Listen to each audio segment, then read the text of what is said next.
Bonsoir à tous, soyez les bienvenus si vous nous rejoignez dans Grand Angle sur BFM TV. On est lundi, c'est reparti pour une nouvelle semaine et voici le programme de votre émission. L'homme qui a reconnu le meurtre d'Angélique a été présenté à un juge âgé de 45 ans. Il avait déjà été condamné en 96 pour viol sur mineur. Nous allons y revenir avec nos invités. Au moins 25 morts dans un double attentat suicide en Afghanistan, dont plusieurs journalistes. 763 personnes ont été tuées dans des attaques depuis le début de l'année à Kaboul. Des attentats revendiqués par Daesh ou par Al-Qaïda. Emmanuel Macron est élu il y a un an. Son épouse Brigitte a fait son entrée à l'Élysée en même temps que lui, imposant son style. Salia Braclia reviendra tout à l'heure sur la première année de la première dame. Parfois, vous pensez prendre une route et on en prend une autre. Donc soyez ouverts à tout ce que l'avenir vous réserve. Et en ce qui me concerne, l'avenir m'a réservé des choses que je ne pouvais absolument pas imaginer à votre âge.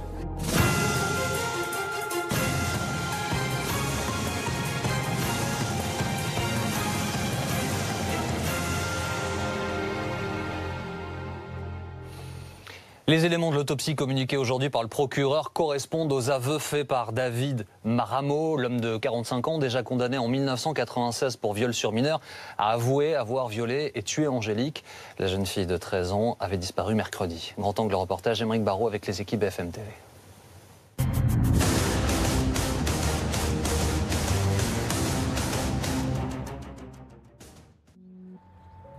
Des roses blanches par dizaines.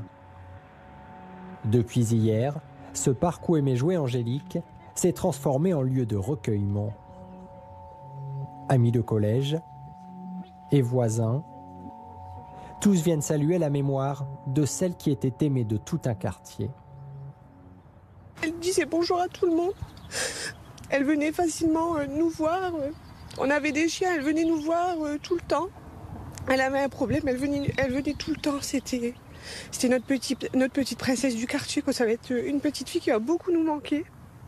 Elle m'a manqué, je réalise pas encore comme quoi je la reverrai plus. C'est quelqu'un que j'adore, que j'apprécie. Je la voyais tous les jours et ça va faire bizarre de plus la voir. Au nom de ses proches, et malgré la douleur, la tante d'Angélique est venue lui rendre hommage à travers ce message. Tu es parti, nous ne te verrons plus. Ton rire, ton sourire seront souvenirs. Nos cœurs pleurent l'inconsolable douleur. Nos yeux te chercheront dans les cieux. Pour toujours, tu seras dans nos cœurs. Nous sommes dégoûtés, écœurés. Voilà. On n'a pas de mots pour dire ce qu'on ressent. La disparition d'Angélique remonte à mercredi dernier. Dans l'après-midi, l'adolescente de 13 ans part voir des amis. Elle prévient alors ses parents en laissant un mot, mais ne revient jamais. Rapidement, la fugue est écartée et un avis de recherche est lancé. Un enfant qui était au parc ce jour-là assure avoir vu Angélique partir volontairement accompagnée d'un homme qu'elle semblait bien connaître. 3 jours plus tard, le suspect de 45 ans est interpellé. Il avoue tout devant les enquêteurs. Il raconte, ce mercredi-là, il est seul chez lui. Il a bu plusieurs bières et pris du Viagra. Il regarde la télévision en début d'après-midi et il indique qu'il s'endort. Et il se réveille vers 16 h. À ce moment-là, il ne se sent pas bien et il dit qu'il va sortir pour prendre l'air. Il passe devant le jardin où se trouve la jeune fille et le garçon qui sera notre principal témoin. Et à ce moment-là, en passant devant ce jardin, il nous dit qu'il a eu envie d'elle et qu'il a voulu la ramener chez lui. Je cite, « C'était plus fort que moi, j'étais comme dans un état second ». Angélique, qui reconnaît son ancien voisin, le suit alors chez lui, sans se méfier. Rapidement, l'homme la frappe, puis la viole, avant de l'étouffer. Il prend le pantalon de la jeune fille, qui lui passe autour du cou, et il l'étrangle. Il indique que lorsqu'elle a commencé à se débattre, il a compris qu'il fallait qu'elle la tue. Et il indique également que l'ensemble de toutes ces violences n'a pas duré plus d'1 quart d'heure. L'homme se débarrasse ensuite du corps de la jeune fille dans cette forêt, quelques kilomètres plus loin. Marié, père de 2 enfants, le meurtrier présumé d'Angélique travaille comme chauffeur de bus. Un homme visiblement bien intégré dans la vie locale. Il y avait des gamins qui allaient manger parfois le midi chez ce monsieur. personne n'a eu l'idée que ça pouvait être dangereux. J'ai vu le directeur de l'école ce matin, il dit, moi, il venait, il participait à l'organisation des fêtes, c'est lui qui était là pour essayer. Et non, personne ne le sait, et personne ne s'est imaginé que ça pouvait être quelqu'un de dangereux. Car l'homme a un passé de délinquant sexuel. Il a déjà été condamné il y a 22 ans pour le viol d'une mineure et 2 agressions sexuelles. Après avoir purgé 6 années de prison, l'individu est libéré. Puis il est inscrit dans le fichier des auteurs d'agressions sexuelles. Depuis lors, il respecte globalement les obligations que cette inscription entraîne, c'est-à-dire la présentation tous les ans au service de police de son domicile et le signalement de ses changements de domicile. Il n'y a manqué qu'une fois, en 2014. Un passé sombre que tous ignoraient avant Brochy. Dans cette petite commune de 10 000 habitants, l'heure est à la colère. On vivait à côté de lui sans le savoir. Ces personnes-là doivent être suivies. Je ne sais pas si c'est pas possible, là, sans impunité, se balader, prendre une petite et puis voilà, quoi. Après la tuer. Donc c'est ça qu'on ne comprend pas, quoi. Pourquoi un récidiviste peut encore ? Pourquoi il peut être encore, même s'il a payé pour peut-être son crime d'avant, je ne sais pas, comment il peut être encore relâché comme ça, sans être surveillé ? Pouvait-on mieux surveiller le meurtrier présumé d'Angélique ? La justice a-t-elle failli dans cette affaire ? Les questions se multiplient. Si l'homme était inscrit dans le fichier des délinquants sexuels, il n'avait aucune obligation de suivi médical à l'époque. Aujourd'hui, quelqu'un qui a commis un viol, par exemple, à la cour d'assises, il peut être condamné à une peine de prison. Et en plus, à la sortie de prison, on dira « Monsieur, vous serez soumis, même à l'issue de votre peine, à une obligation de soins. Vous devrez avoir un suivi socio-judiciaire, aller voir régulièrement un psy. Et ça peut aller jusqu'à 20 ans pour les crimes, cette obligation. Et si on ne respecte pas ça, on retourne en prison. » Voilà ce qui existe depuis 98. Mais depuis 98 seulement. Donc en 96, quand cet homme-là est condamné, typiquement, le tribunal ne peut pas lui prononcer ces mesures-là contre lui. Selon le procureur, le meurtrier présumé d'Angélique aurait exprimé des regrets en garde à vue. Dans des lettres adressées à sa famille, il évoque ses troubles, ses pulsions et des choses qui sont en désordre dans sa vie.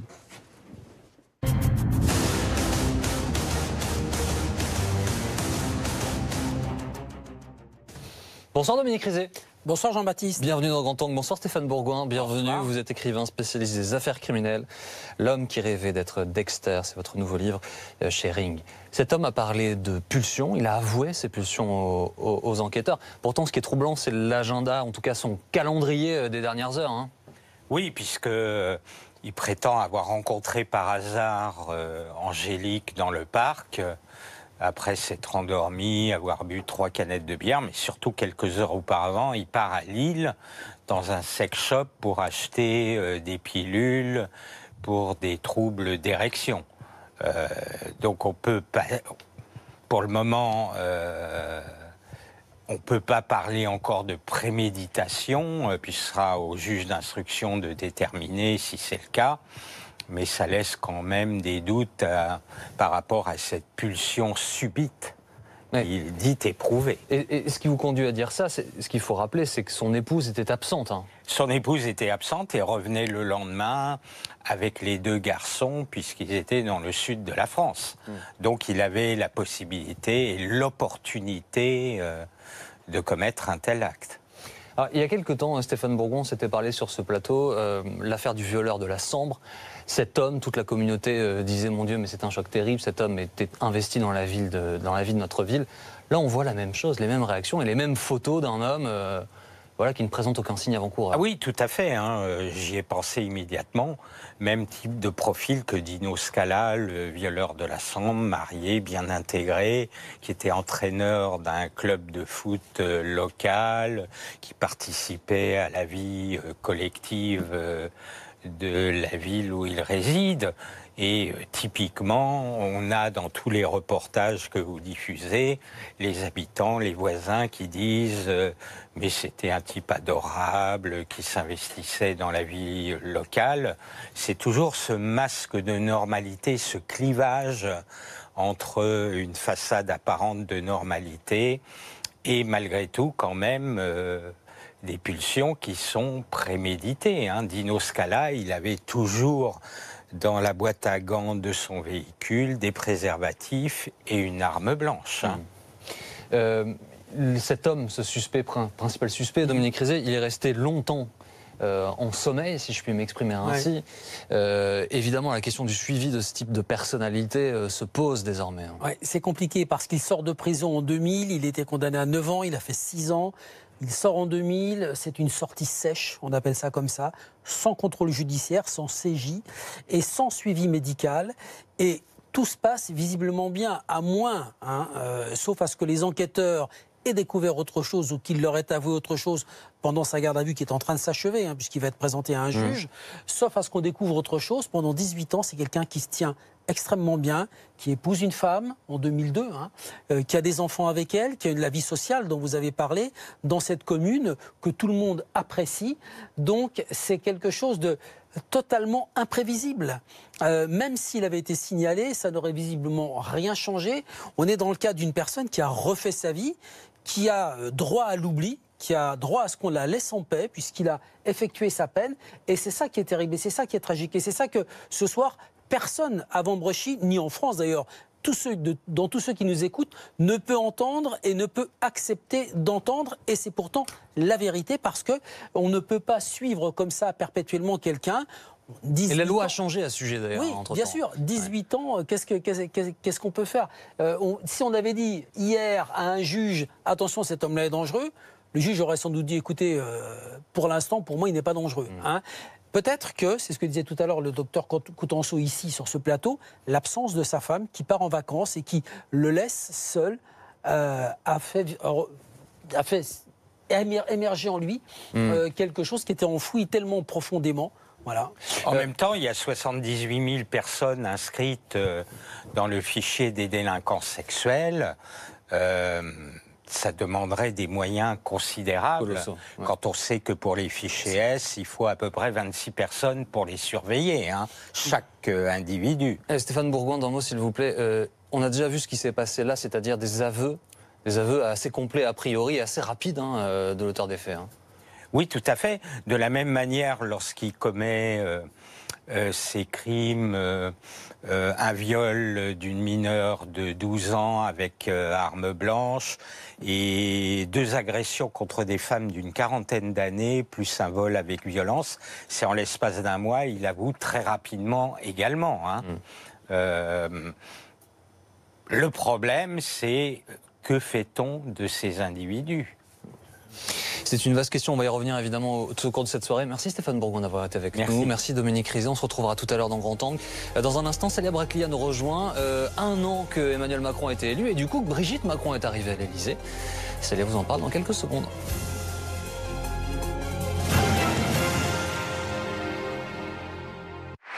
Retrouvez votre programme avec Allianz, assureur des particuliers et des professionnels.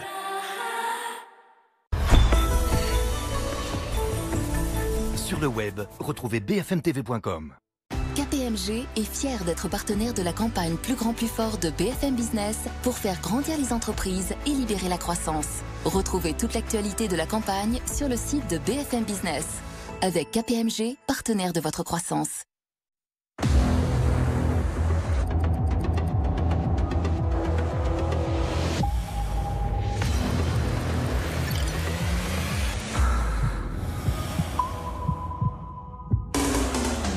Les dernières technologies Nissan vous ouvrent toutes les voies. Nissan Micra, la citadine high-tech par Nissan. En ce moment, la Nissan Micra tout équipée et fabriquée en France est à seulement 9 990 €. Au fil des années, j'ai toujours cherché à révolutionner la technologie des aspirateurs. Maintenant, avec ce puissant moteur numérique, une nouvelle ère commence. Dyson a réinventé l'aspirateur sans fil. Ce n'est certainement pas un appareil d'appoint. Le Dyson Cyclone V10 devient maintenant votre aspirateur principal pour nettoyer en profondeur dans toute la maison. Tellement puissant que nous avons arrêté de développer des aspirateurs avec fil.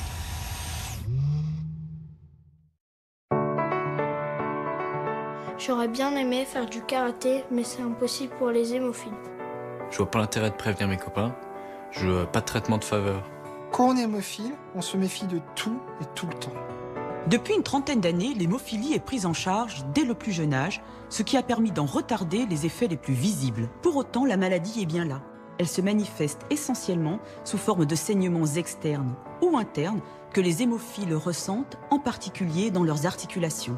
Ces saignements participent à la dégradation des articulations et peuvent provoquer un handicap. Le progrès, mieux surveiller ces saignements articulaires. Rendez-vous aux hémophiles et à ceux qui les soignent sur hémophilenmouvement.fr.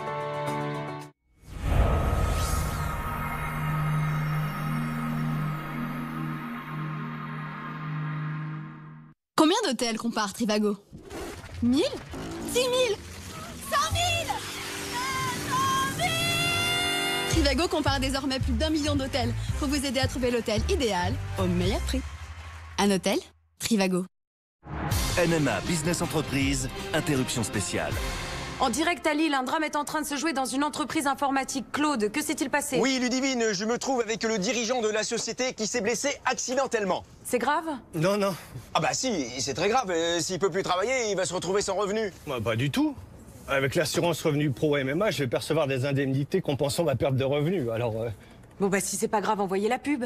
Zéro tracas, zéro blabla, MMA. Vous voyez une différence entre ces deux voitures neuves? La voiture de droite a été achetée beaucoup moins cher. Eh oui, sur aramisauto.com, vous avez jusqu'à moins 30% sur 20 marques de voitures neuves. Et pendant 15 jours, vous êtes satisfait ou 100% remboursé. aramisauto.com. Vous faisiez comment pour acheter une voiture avant? Moi, Emery Marton, votre nouvel agent immobilier, j'ai réduit vos frais à seulement 2 000 € fixes. Acheteur, vendeur, tout le monde est gagnant. Merci Marton. Merci Marton. Merci Marton. Bon week-end? Oui, vraiment bien occupé.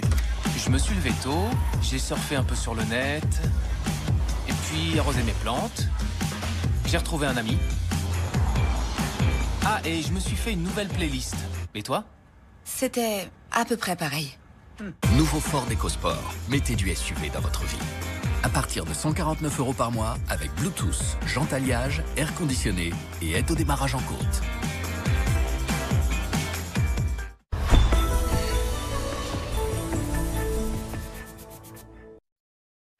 Retrouvez votre programme avec Allianz, assureur des particuliers et des professionnels.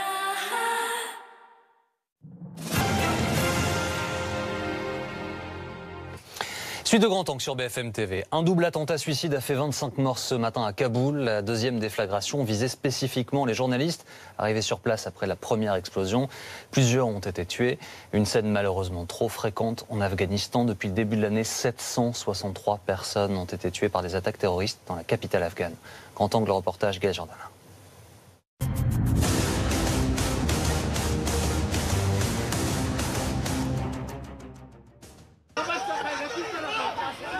Le chaos, une nouvelle fois en plein cœur de Kaboul. Deux kamikazes viennent de se faire exploser à quelques minutes d'intervalle. Certains blessés sont groggy à terre. Daesh a encore frappé les Afghans. Nous sommes dans le quartier de Shajdarak, là où se concentrent les ambassades dans la capitale afghane. Vers 8 h ce lundi matin, un homme qui circule à moto actionne sa bombe près du siège des services de renseignement. Je passais juste par là quand l'explosion a eu lieu. J'ai été blessé. 30 minutes plus tard, les journalistes sont là en nombre pour couvrir l'événement. Ils sont en fait tombés dans un guet-apens. Un homme se fait passer pour un caméraman. Au milieu de la foule, le kamikaze fait exploser sa ceinture. Avec ces attaques, au total 25 personnes sont mortes en martyrs et une cinquantaine sont blessées. 4 policiers font partie des martyrs, 3 autres ont été blessés.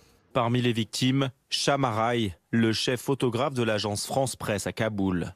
À 48 ans, il couvrait depuis plus de 20 ans les événements en Afghanistan. Ses obsèques ont eu lieu dans l'après-midi.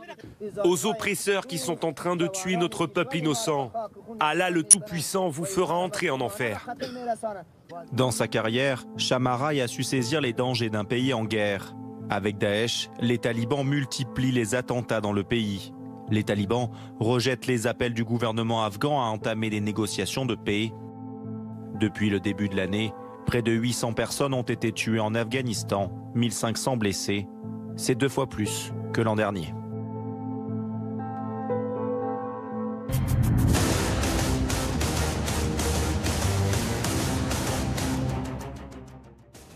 Voici Salia Braclia.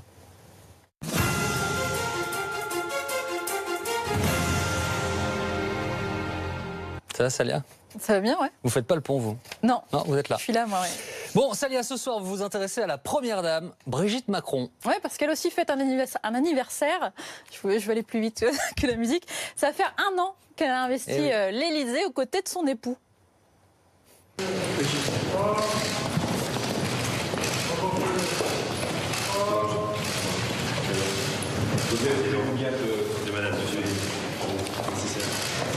Une arrivée à l'Élysée avec plein de points d'interrogation pour elle. J'ai pris conscience de l'élection du président quand je l'ai vu à 20h à la télévision. Et là, lui, il était président tout de suite. Moi, j'étais plus angoissée. Je me suis dit, comment vais-je faire? Comment vais-je pouvoir aider? Est-ce que je vais savoir? Pas grave, les équipes du palais ont su à sa place. Ils ont instauré une charte en août dernier pour bien la cadrer et un cabinet de 4 personnes à sa disposition.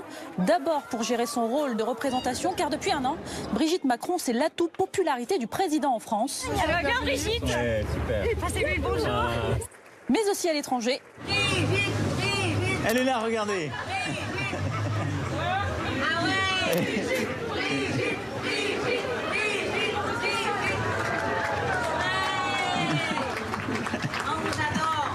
Moi aussi. 15 déplacements à l'étranger, toujours aux côtés d'Emmanuel Macron. Ça tombe bien, ça fournit l'album de souvenirs. Tournez là-bas et avancez. On aimerait bien vous faire de dos. Regardez là-bas, tournez-vous. Monsieur le Président, juste une avec madame. On en a fait plein là. Mais face à nous, face à nous, face à nous, face à nous. S'il vous plaît. C'est beau, hein? Ça, c'est pour le côté représentation. Pourtant, elle l'a dit il y a quelques jours, Brigitte Macron, elle ne se sent pas première dame, elle se sent juste l'épouse d'Emmanuel Macron, sauf qu'il est aussi président de la République. Bref, du coup, on a aussi ces images, celle de Madame Tout-le-Monde, qui va faire du vélo en famille au Touquet. Qui fait du shopping. Et qui va à la plage. On trouve les enfants à la plage. Bonjour. Bonjour. Bonjour. On a appris ce week-end que le couple Macron payait toutes ses dépenses, du dentifrice aux croquettes pour chiens. Sachez donc que c'est madame aussi qui promène les mots.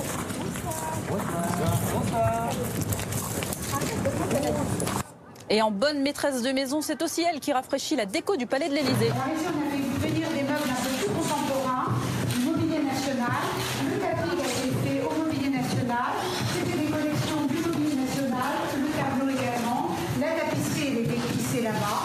Et on peut choisir de changer un petit peu les meubles. Madame Tout-le-Monde ou presque. Bon, ça c'est pour la com, mais on sait qu'elle a un rôle beaucoup plus politique. Exactement. Comme toutes ses prédécesseurs, elle s'est installée dans le salon des Fougères. C'est quelques premières dames qui ont investi cette pièce pour en faire leur bureau. J'ai trouvé que c'était une très belle idée. Ici, c'est vraiment un lieu. Vous êtes très très bien. Un peu en retrait. Un peu en retrait pour pouvoir s'affirmer de son côté. Dans ses bureaux, la première dame reçoit beaucoup. Selon son agenda publié, on a compté 113 rencontres à l'Élysée. Ça va du président d'association à... Viens là. Arnaud, please this way. L'année de Brigitte Macron, c'est 38 déplacements en France, sans le président et sans forcément la présence de journalistes, car la première dame se veut discrète. En 1 an, 2 grands entretiens accordés à la presse pour Elle Magazine et Point de Vue. Mais quand il s'agit de thèmes qui lui tiennent à cœur, elle n'hésite pas à s'approcher des micros. Le handicap chez les enfants, par exemple. Et moi, je pense que si, dès la petite enfance, on intègre les enfants qui ont une différence dans les crèches, dans les écoles, très vite, il n'y aura plus de différence. Le harcèlement à l'école? Il y a les harcelés et les harceleurs. Et on est forcément d'un côté ou de l'autre. Et si on est passif, on est harceleur. Le harcèlement sexuel? 2 mots à vous dire, ça suffit. Je pense que tout ça doit s'arrêter très vite. Qu'est-ce qui doit s'arrêter? Le silence? Entre autres. La santé. Et on va tous retrousser nos manches. pour vaincre la maladie. Notre plus grand honneur, c'est de défendre ceux qui ne peuvent pas forcément se défendre. Pour résumer, donc je peux intervenir dans les domaines où on me demande, mais toujours en accord avec le président et avec son gouvernement. Mais la politique, ça n'est pas mon domaine. Officiellement, mais ce qu'on sait, c'est que c'est la médiatrice. Mais je vais lui faire part de votre témoignage. C'est promis. Je lui dirai. Mais je vais essayer de voir si c'est possible. Je vais répéter à mon mari. Voilà, donc si vous avez un message à lui faire passer, vous savez par qui passer, justement. Merci beaucoup, ma chère Célia. Célia Bracli à tous les soirs dans Grand Angle.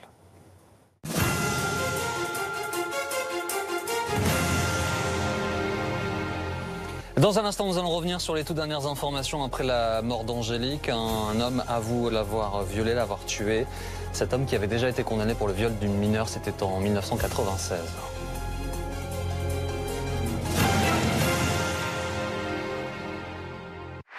Retrouvez votre programme avec Allianz, assureur des particuliers et des professionnels. Retrouvez l'appli BFM TV sur votre mobile. Fraîchement moulu dans son écrin de fibres naturelles, ce café a été récolté dans le respect de la biodiversité à la main par les petits producteurs. Chez Malongo, nous torréfions lentement, à l'ancienne, afin de préserver le goût unique de nos cafés. Sans aluminium, nos doses en papier respectent l'homme et la nature. C'est ça notre engagement. Le cœur des hommes bat dans Malongo. La boutique du menuisier conçoit et fabrique vos portes et fenêtres en France. La boutique du menuisier pose et entretient toutes vos menuiseries. La boutique du menuisier.fr. En voyage, ce sont les détails qui me font courir. Une jolie vue, un service de nuit tardif et bien sûr, le prix. TripAdvisor t'aide à réserver un hôtel sans te fatiguer. Parce que nous examinons maintenant, en un instant, plus de 200 sites de réservation pour trouver le prix le plus bas sur l'hôtel que tu veux. Réserve sans courir partout. TripAdvisor, les avis les plus récents, les prix les plus bas. Je m'appelle Pauline et ça fait 3 ans que je travaille pour Comme J'aime. Vous imaginez, vous, pouvoir mincir en mangeant du bœuf bourguignon, des tomates farcies ou du couscous? Chez Comme J'aime, nous avons adapté les recettes préférées des Français pour en faire des plats minceurs. C'était un sacré challenge, mais on a réussi. Avant de faire Comme J'aime, j'avais 15 kilos de plus. J'ai perdu 37 kilos avec Comme J'aime. Alors testez une semaine, c'est gratuit. Vous recevez chez vous de bons petits plats, prêts en 2 minutes, et en plus, vous êtes suivi par une coach. Alors rendez-vous sur commej'aime.fr. commej'aime.fr. Moi, Emery Marton, votre nouvel agent immobilier, j'ai réduit vos frais à seulement 2 000 € fixes. Acheteur, vendeur, tout le monde est gagnant. Merci Marton. Merci Marton. Merci Marton.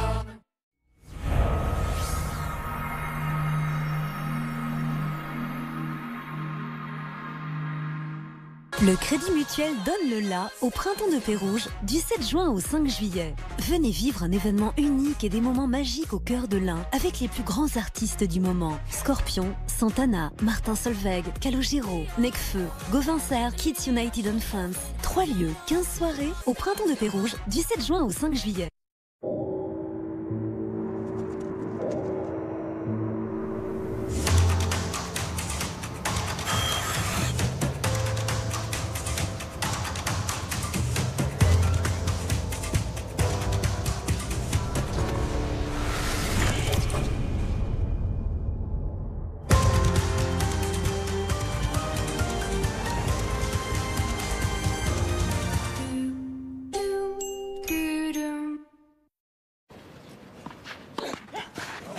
Parce que la vie c'est du sport, faites équipe avec Flector. Facile à appliquer, Flector Tissu Gel EP contient un anti-inflammatoire qui agit directement sur la zone douloureuse. Flector Tissu Gel EP est un médicament contenant du diclofénac pour traiter les poussées douloureuses de l'arthrose du genou après un premier avis médical, les entorses bénignes et les contusions. Ne pas utiliser avant 15 ans ni chez la femme enceinte. Flector, la douleur est là, flectorisez-la. Bon week-end? Oui, vraiment bien occupé. Je me suis levé tôt, j'ai surfé un peu sur le net, et puis arrosé mes plantes. J'ai retrouvé un ami.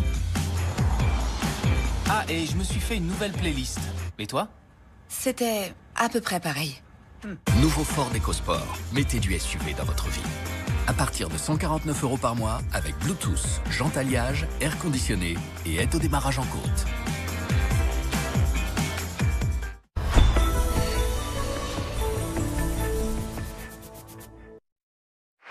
Retrouvez votre programme avec Allianz, assureur des particuliers et des professionnels.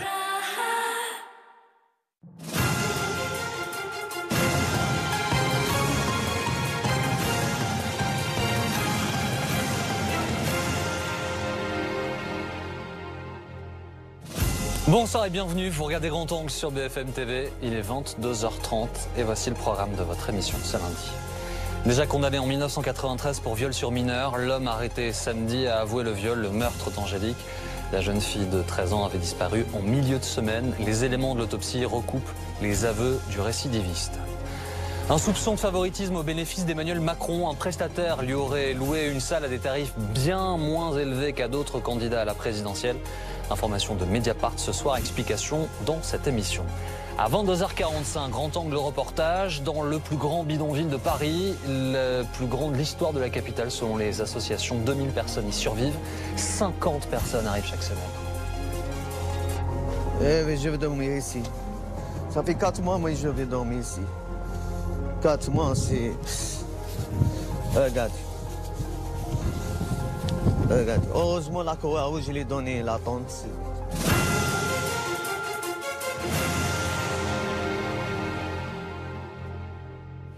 Le procureur de la République de Lille confirme ce lundi que les premiers éléments de l'autopsie effectués sur le corps d'Angélique correspondent aux aveux du principal suspect.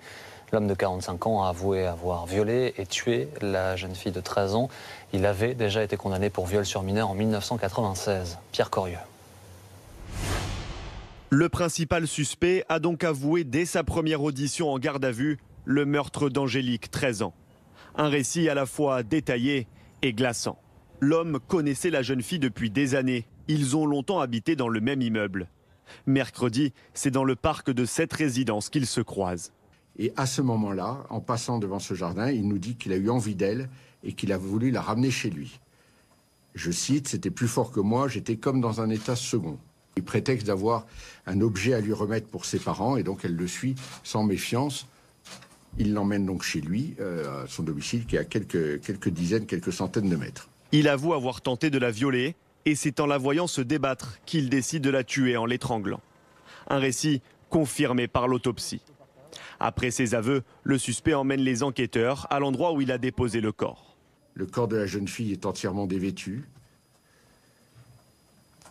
Voilà, je dois vous dire que c'est une vision très douloureuse de voir ainsi cet enfant dont la vie est interrompue de manière aussi tragique. Il y a des images qu'il est difficile d'effacer. Déjà condamné en 1996, notamment pour viol avec arme, l'homme était inscrit au fichier des délinquants sexuels depuis 2005. Et depuis lors, il respecte globalement les obligations que cette inscription entraîne, c'est-à-dire la présentation tous les ans au service de police de son domicile et le signalement de ses changements de domicile. Le suspect devrait être mis en examen notamment pour viol commis sur mineur de moins de 15 ans et meurtre sur mineur de moins de 15 ans. Les invités de Grand Angle ce soir, Jacques Morel, bonsoir. Vous êtes colonel de gendarmerie, ancien patron de la section de recherche de Versailles. Bonsoir Florence Rowe. Bonsoir. Vous êtes avocate pénaliste spécialisée dans la protection de l'enfance, le traitement de la délinquance sexuelle. C'est évidemment la question principale que pose ce cas aujourd'hui. Comment traite-t-on les personnes qui ont déjà été condamnées? Cet homme, durant 18 ans, ne donne aucun signe. Il refait sa vie, se marie, a des enfants, poste des photos en famille. Il est indétectable a priori. Oui, il passe complètement inaperçu. C'est quelqu'un de tout à fait banal qui, en effet, a refait sa vie, qui a des enfants, qui va les chercher à l'école comme tout le monde, qui est certainement un bon mari pour son épouse, qui est sans doute aussi un bon employé pour son employeur. Absolument aucun problème. Et c'est pourtant le profil que l'on retrouve assez fréquemment dans ce type de crime. C'est-à-dire des gens qui repassent à l'acte longtemps après ? Non, pas forcément des gens qui repassent à l'acte longtemps après. Des gens qui se fondent un peu dans la masse, qui ne font pas parler d'eux, qui sont souvent timides, qui n'ont pas de problème particulier et qui vivent vraiment une vie extrêmement banale et qui font des choses qui sortent du commun et qui sont tout à fait horribles. Un peu comme si... comme s'il y avait en eux une autre personnalité ou quelque chose qui, tout d'un coup, les fait basculer dans une horreur.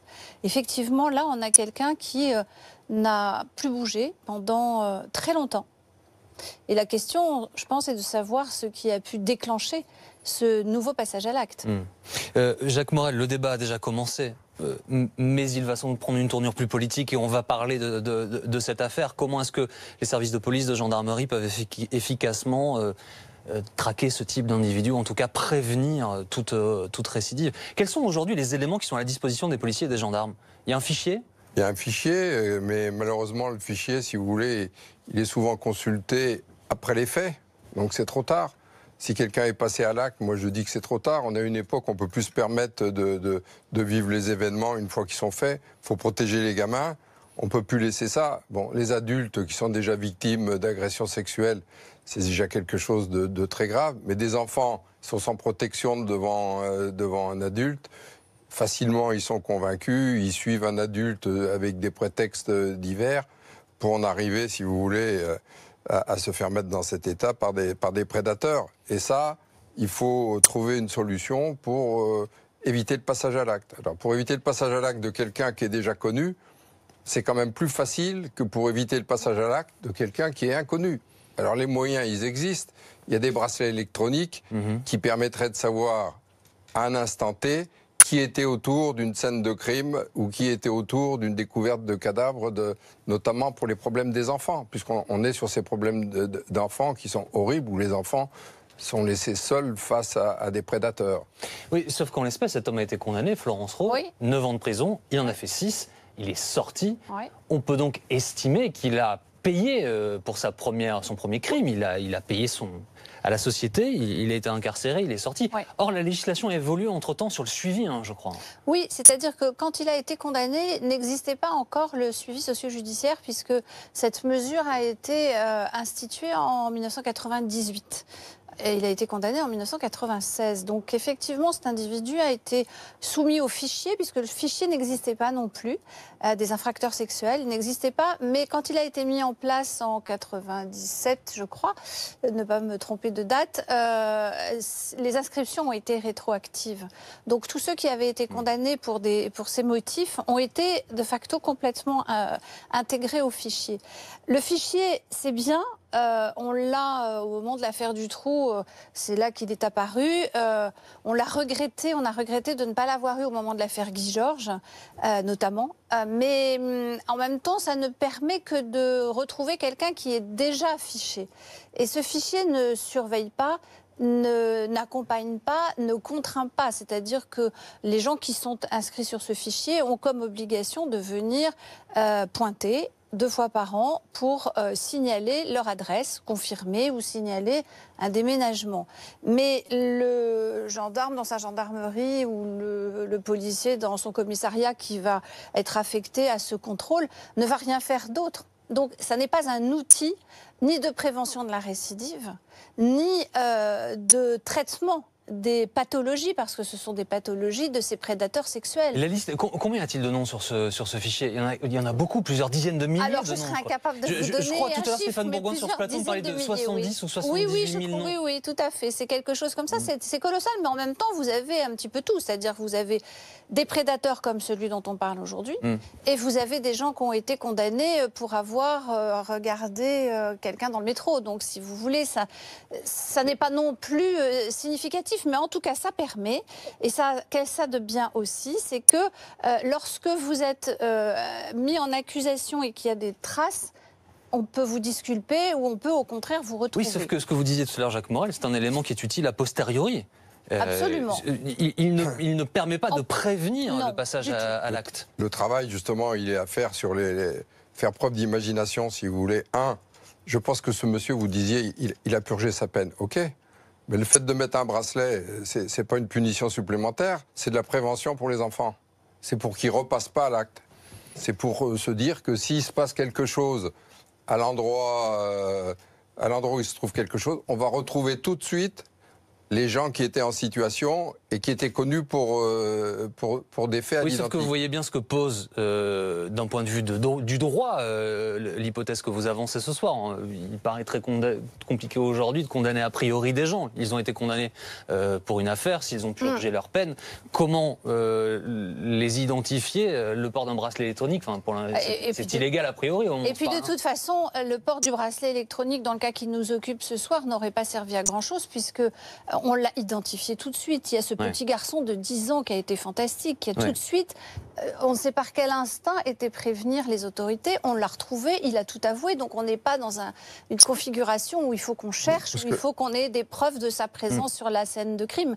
Il est là, il le dit, il avoue. Je crois que ce qui est important et ce qu'il faut mesurer au travers de cette affaire, comme on a déjà eu l'occasion de le faire précédemment dans d'autres affaires malheureusement, il manque, je crois, aujourd'hui en France, un traitement pour les prédateurs sexuels, pour les gens qui souffrent de ces troubles, parce que c'est une souffrance aussi, mais qu'en tout cas, peut-être que la seule façon qu'on aurait... Chimique, vous voulez dire? Un traitement, alors chimique, pas chimique. Vous savez, moi je n'ai pas non plus la science infuse, je ne sais pas quel est le traitement miraculeux, mais ce que je constate, c'est qu'une fois que la peine est effectuée, la peine, elle a été édictée, elle a été exécutée, la justice a rempli son rôle, il a payé sa dette, comme vous avez dit, et évidemment un jour il sort, mais que fait-on à ce moment-là? Un bracelet électronique ne va pas résoudre le problème, il faudrait le prendre en charge. Au Canada, c'est ce qu'ils font par exemple. Jacques Moret. Moi je suis d'accord avec vous, mais je n'ai pas terminé si vous donnez les propositions. Le bracelet, moi, me paraissait, si vous voulez, une sanction d'accompagnement dans le temps. Un jour ou l'autre, il faut se dire que les associations de parents qui ont perdu des gosses dans ces conditions, qui n'y comprennent rien à nos subtilités de policiers, de juristes, ils n'y comprennent rien, les gens. C'est des gens simples. On voit bien, c'est une population qui n'a pas connaissance de la loi. Ils ne comprennent pas que quelqu'un qui est potentiellement dangereux soit laissé à proximité de leurs enfants, soit accompagnateur de sorties scolaires, conducteur de bus, et qu'on ne fait rien. Au niveau étatique, qu'est-ce qu'on fait? On ne fait rien. On laisse les gamins en présence de gens comme ça, qui sont des gens dangereux. Bon, alors après, moi je dis, le bracelet électronique, il a accompli sa peine. On lui donne en sanction complémentaire dans le temps l'obligation de porter ça. Personne ne saura qu'il le porte, il n'y a que lui qui le sait.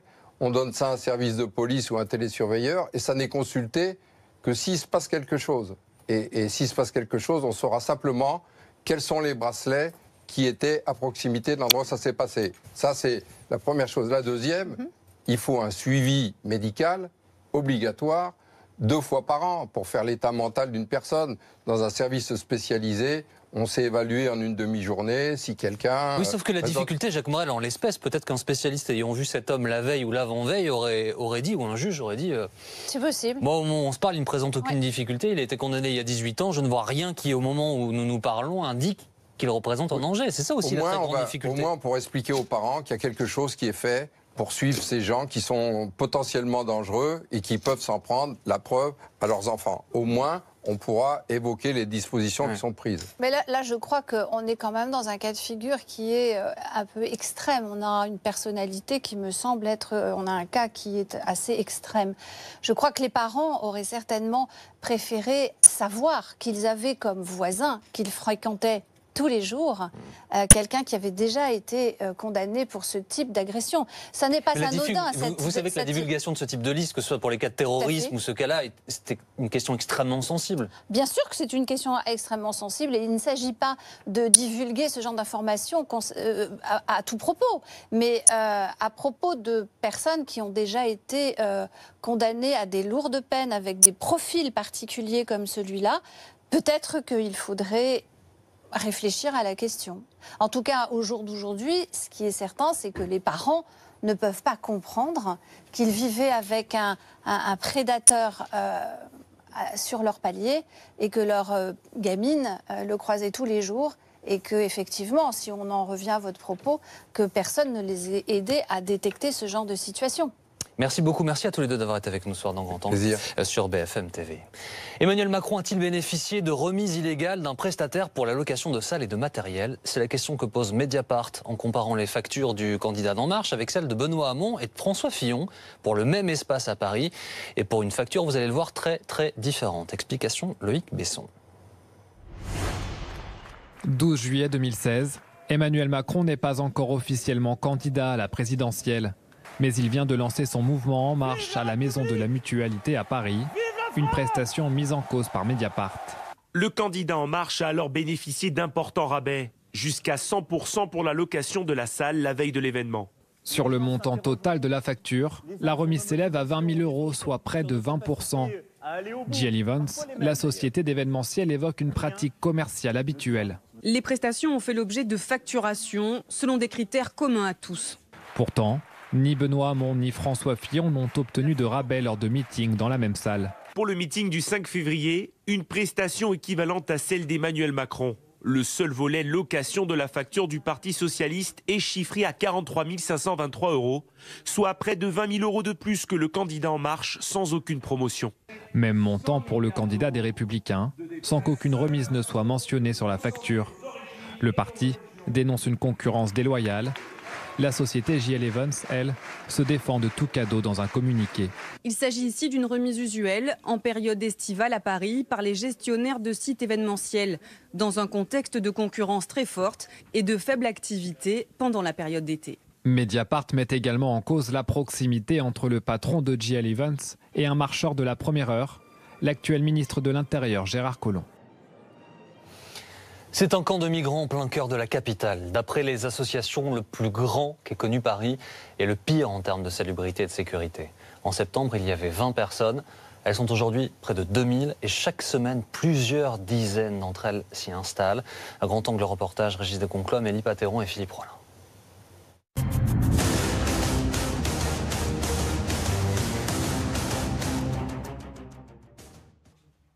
Depuis sa fenêtre, Julien a une vue dégagée sur l'horizon. À une centaine de mètres devant lui, la porte de la Villette et le canal Saint-Denis. Mais en observant bien, on devine des abris sommaires et une agitation inhabituelle sur ces quais. On peut voir des fois le soir des passages, ça bouge, ça n'arrête pas, ça part là, ça revient, ça... voilà. Depuis 8 mois, des migrants campent à 2 pas de son immeuble et ils sont chaque jour plus nombreux. Pour cet informaticien de 36 ans, la situation devient préoccupante, car il redoute que ce campement de fortune ne s'installe pour de bon. Ça va s'amplifier, moi je le pense. Et je ne suis pas le seul. Pourquoi vous pensez ça? Parce qu'un jour est arrivée une livraison de tentes, et à partir de ce moment-là, mini-camp, donc ils étaient, 300 à peu près, et en 1 mois et demi, on est passé 2 mois, de 300, on est passé à 1000, et là on va être à 2000, dans 2 jours, 3 jours, on est à 2000. Julien n'a pas d'a priori contre les migrants et s'accommode de cette cohabitation forcée. Donc là, vous avez une partie là, du camp qu'on ne voit pas de chez moi, qui est donc la partie qui est un peu cachée. Mais ce qui inquiète vraiment ce papa de 2 enfants, c'est la proximité du camp avec l'école de sa fille. Alors en fait, vous avez l'entrée de l'école qui est là, la porte d'entrée. Les enfants sortent par là. Vous avez ensuite la grille qui, elle, est ouverte quand c'est la sortie de l'école, la grille s'ouvre. Et ensuite, si vous regardez de l'autre côté, vous avez juste un petit escalier là qui amène au camp. Donc vous le descendez et vous arrivez sur le camp tout de suite. Julien est préoccupé par la situation, mais il se sent aussi concerné par le sort de ces migrants. En quelques semaines seulement, le camp est devenu le plus grand de Paris. Ici, sous ce pont du périphérique, à l'abri des regards et des intempéries, s'entassent plus de 1700 personnes. En majorité des hommes venus d'Érythrée, du Soudan ou d'Afghanistan. Et le camp ne cesse de grossir. Chaque semaine, 50 nouveaux arrivants viennent y planter leurs tentes. Trari est algérien. Il a 37 ans. Contre 1500 € payés à des passeurs, il a pu quitter Oran, sa ville natale, et rejoindre la France. Quand il est arrivé à Paris, il y a 6 mois, il dormait dans la rue, avant de se réfugier sous ce pont. Je vais dormir ici. Ça fait 4 mois, moi, je vais dormir ici. 4 mois, c'est... Regarde. Regarde. Heureusement, la Croix-Rouge, je l'ai donné la tente. Trari s'est installé cet hiver quand le pont protégeait de la neige. La Croix-Rouge a alors distribué des tentes en urgence.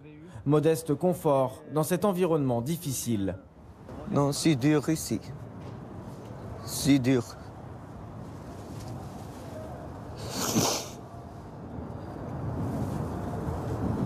Qu'est-ce qui est dur ici? Oui. Il y a les serrures, les salles, tu as besoin de douche, tu as besoin... Une urgence sanitaire qui s'est accélérée fin mars avec la fermeture du centre d'accueil de la Chapelle à moins de 2 km. Dominique Versini est en charge des réfugiés à la mairie de Paris. Elle vient chaque semaine sur le camp pour se rendre compte de son évolution. Il y avait un taux d'accroissement entre la semaine dernière et cette semaine de 60 personnes sur le camp. D'accord.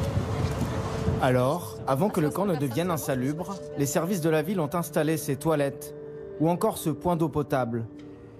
Le premier point d'eau a été installé début mars et le deuxième il y a 15 jours environ. Il faut savoir que pour arriver à faire fonctionner un site comme ça, c'est un combat de chaque moment, de chaque jour. Mais la situation évolue très vite et la répartition du camp sur les deux rives rend la tâche compliquée. D'autant qu'avec le nombre de migrants croissant, les ordures s'amoncellent. Un site comme ça, s'il n'est pas nettoyé très régulièrement, plusieurs fois par semaine, ça dégénère très vite au niveau propreté. On est dans un lieu où il y a une crèche, où il y a une école, où il y a des habitations et donc c'est le respect de tous, à commencer par les migrants et par les habitants. Pour maintenir l'hygiène du camp, une brigade spéciale de la propreté de Paris intervient chaque semaine. En plus des détritus qui jonchent le sol, il faut nettoyer en profondeur pour désinfecter. Produit et urine de l'autre côté, c'est bon? On en a mis un petit peu? La masse de déchets est énorme et de toutes sortes, mais ils savent qu'ils peuvent compter sur les habitants du camp pour les aider. Ils viennent nous donner un coup de main aussi. Aujourd'hui, ils nous ont rempli des sacs, ils ont passé un coup de balai autour de leur tente. Donc tout s'est fait en bonne harmonie. Le lieu est difficile d'accès et les tentes sont très proches de l'eau, ce qui complique le travail des éboueurs. On va les vider, hein. On va les vider avant qu'ils soient trop lourds parce que là, faut passer au bord de l'eau. Clément, tu passes le relais à quelqu'un qui a un gilet de sauvetage. L'opération est délicate et prend du temps. Impossible donc de nettoyer l'intégralité du camp en un jour. Une urgence sanitaire, mais surtout humanitaire, avec des situations de souffrance souvent complexes. Charlie, c'est parti? Nous, on reste là de manière. Oui, mais je voudrais faire le tour des situations avec toi du coup. Simon Bichet est coordinateur à France Terre d'Asile. Dans ce petit camion, il tente d'informer au mieux les personnes sur leurs droits. Aujourd'hui, il prend en charge pour la première fois ce monsieur. Kurban Ali a 56 ans. Cet Afghan est issu d'une minorité persécutée. Il a dû fuir son pays il y a 3 ans et a traversé toute l'Europe. Turquie, Yunan, Grèce, Bulgarie, Allemagne,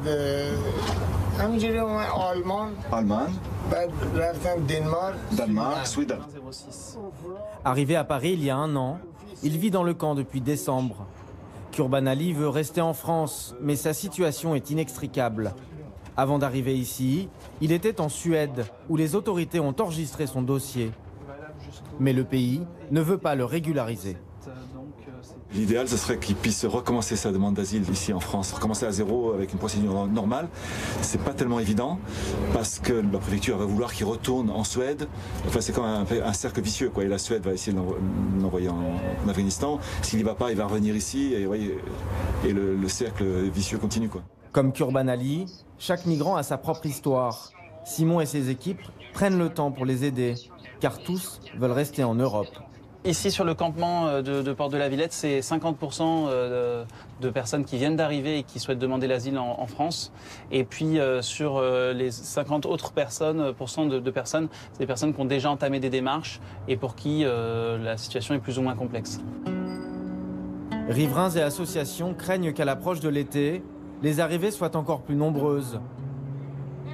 Mais l'adoption définitive de la loi Asile et Immigration, dans les prochaines semaines, pourrait clarifier la situation des migrants et accélérer le démantèlement du camp.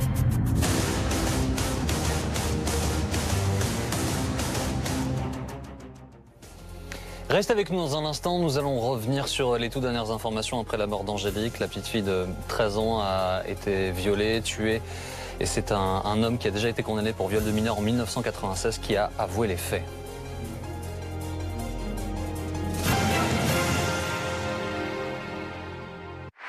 Retrouvez votre programme avec Allianz, assureur des particuliers et des professionnels.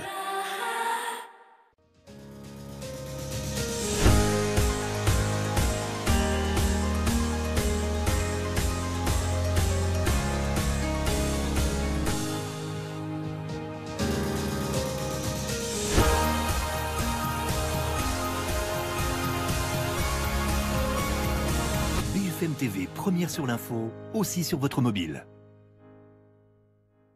Suivez le tour auto avec les Prudency, les lunettes connectées qui détectent les premiers signes de somnolence.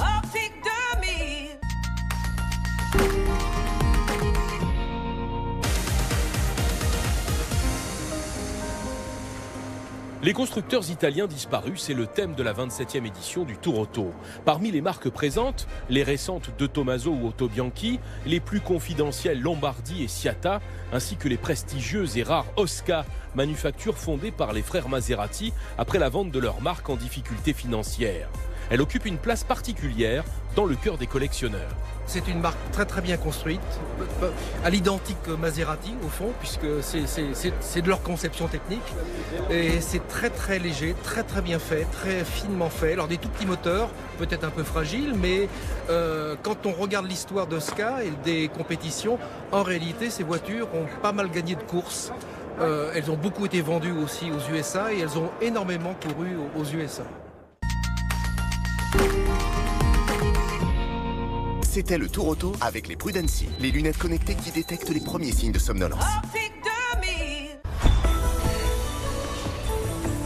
Retrouvez l'appli BFM TV sur votre tablette. 3 escape games inédits. 3 scénarios originaux. Mr. James avec Renault Capture. Le Signal avec Renault Kadjar. Le Collectionneur avec Renault Koleos. Êtes-vous prêt à vivre un escape game hors du commun avec les SUV Renault? Inscrivez-vous maintenant sur mission-suv.renault.fr. Moi, Emery Martin, votre nouvel agent immobilier, j'ai réduit vos frais à seulement 2 000 € fixes. Acheteur, vendeur, tout le monde est gagnant. Merci Martin. Merci Martin. Merci Martin. Combien d'hôtels compare Trivago? 1000? 10 000? 100 000? Trivago compare désormais plus d'1 million d'hôtels pour vous aider à trouver l'hôtel idéal au meilleur prix. Un hôtel? Trivago. Chaque jour en France, vous êtes des millions de personnes à aider vos proches à traverser la maladie. Mylan sait combien chaque geste compte. C'est pour cela que nous nous engageons à vos côtés. En plus de nos médicaments de qualité, aujourd'hui nous offrons des services qui facilitent la gestion de la maladie au quotidien. Car notre ambition chez Mylan, c'est aussi de vous accompagner. Mylan. Mylan. Une meilleure santé. Pour un monde meilleur.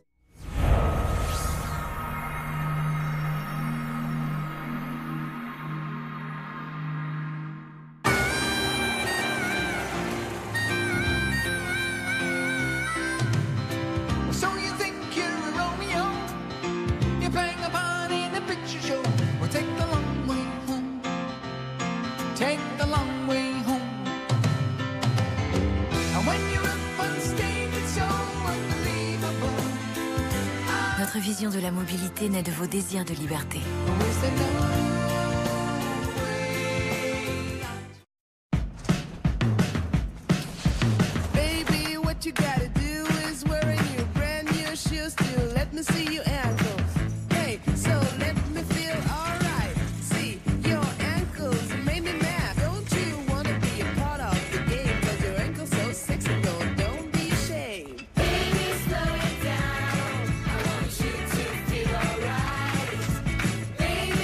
Le Bon Coin, chaque jour, des millions d'échanges qui facilitent la vie des Français.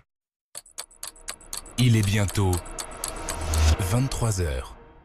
Tout le plaisir d'un espresso unique avec le robot café d'Elonghi qui vous garantira un café fraîchement moulu. Du grain à la tasse, savourez le meilleur de l'espresso avec DeLonghi.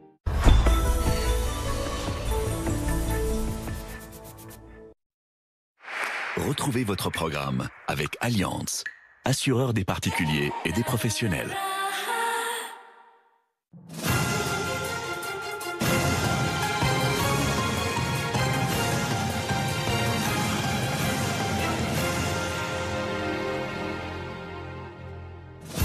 Bonsoir à tous, bienvenue, vous regardez Grand Angle sur BFM TV. Voici le programme de votre émission à 23h. L'homme qui a reconnu le meurtre d'Angélique devrait être présenté à un juge ces prochaines heures. Âgé de 45 ans, il avait déjà été condamné en 1996 pour viol sur mineur. Nous allons y revenir dans quelques instants avec nos invités. Au moins 25 morts dans un double attentat suicide en Afghanistan, dont plusieurs journalistes. 763 personnes ont été tuées dans des attaques depuis le début de l'année à Kaboul. Des attentats revendiqués par Daesh ou Al-Qaïda. Emmanuel Macron élu il y a un an, son épouse Brigitte a également fait son entrée à l'Elysée en même temps que lui, imposant son style. Salia Braclia reviendra tout à l'heure sur cette première année pour la première dame. Parfois, on pensait prendre une route et on en prend une autre. Donc soyez ouverts à tout ce que l'avenir vous réserve. Et en ce qui me concerne, l'avenir m'a réservé des choses que je ne pouvais absolument pas imaginer à votre âge.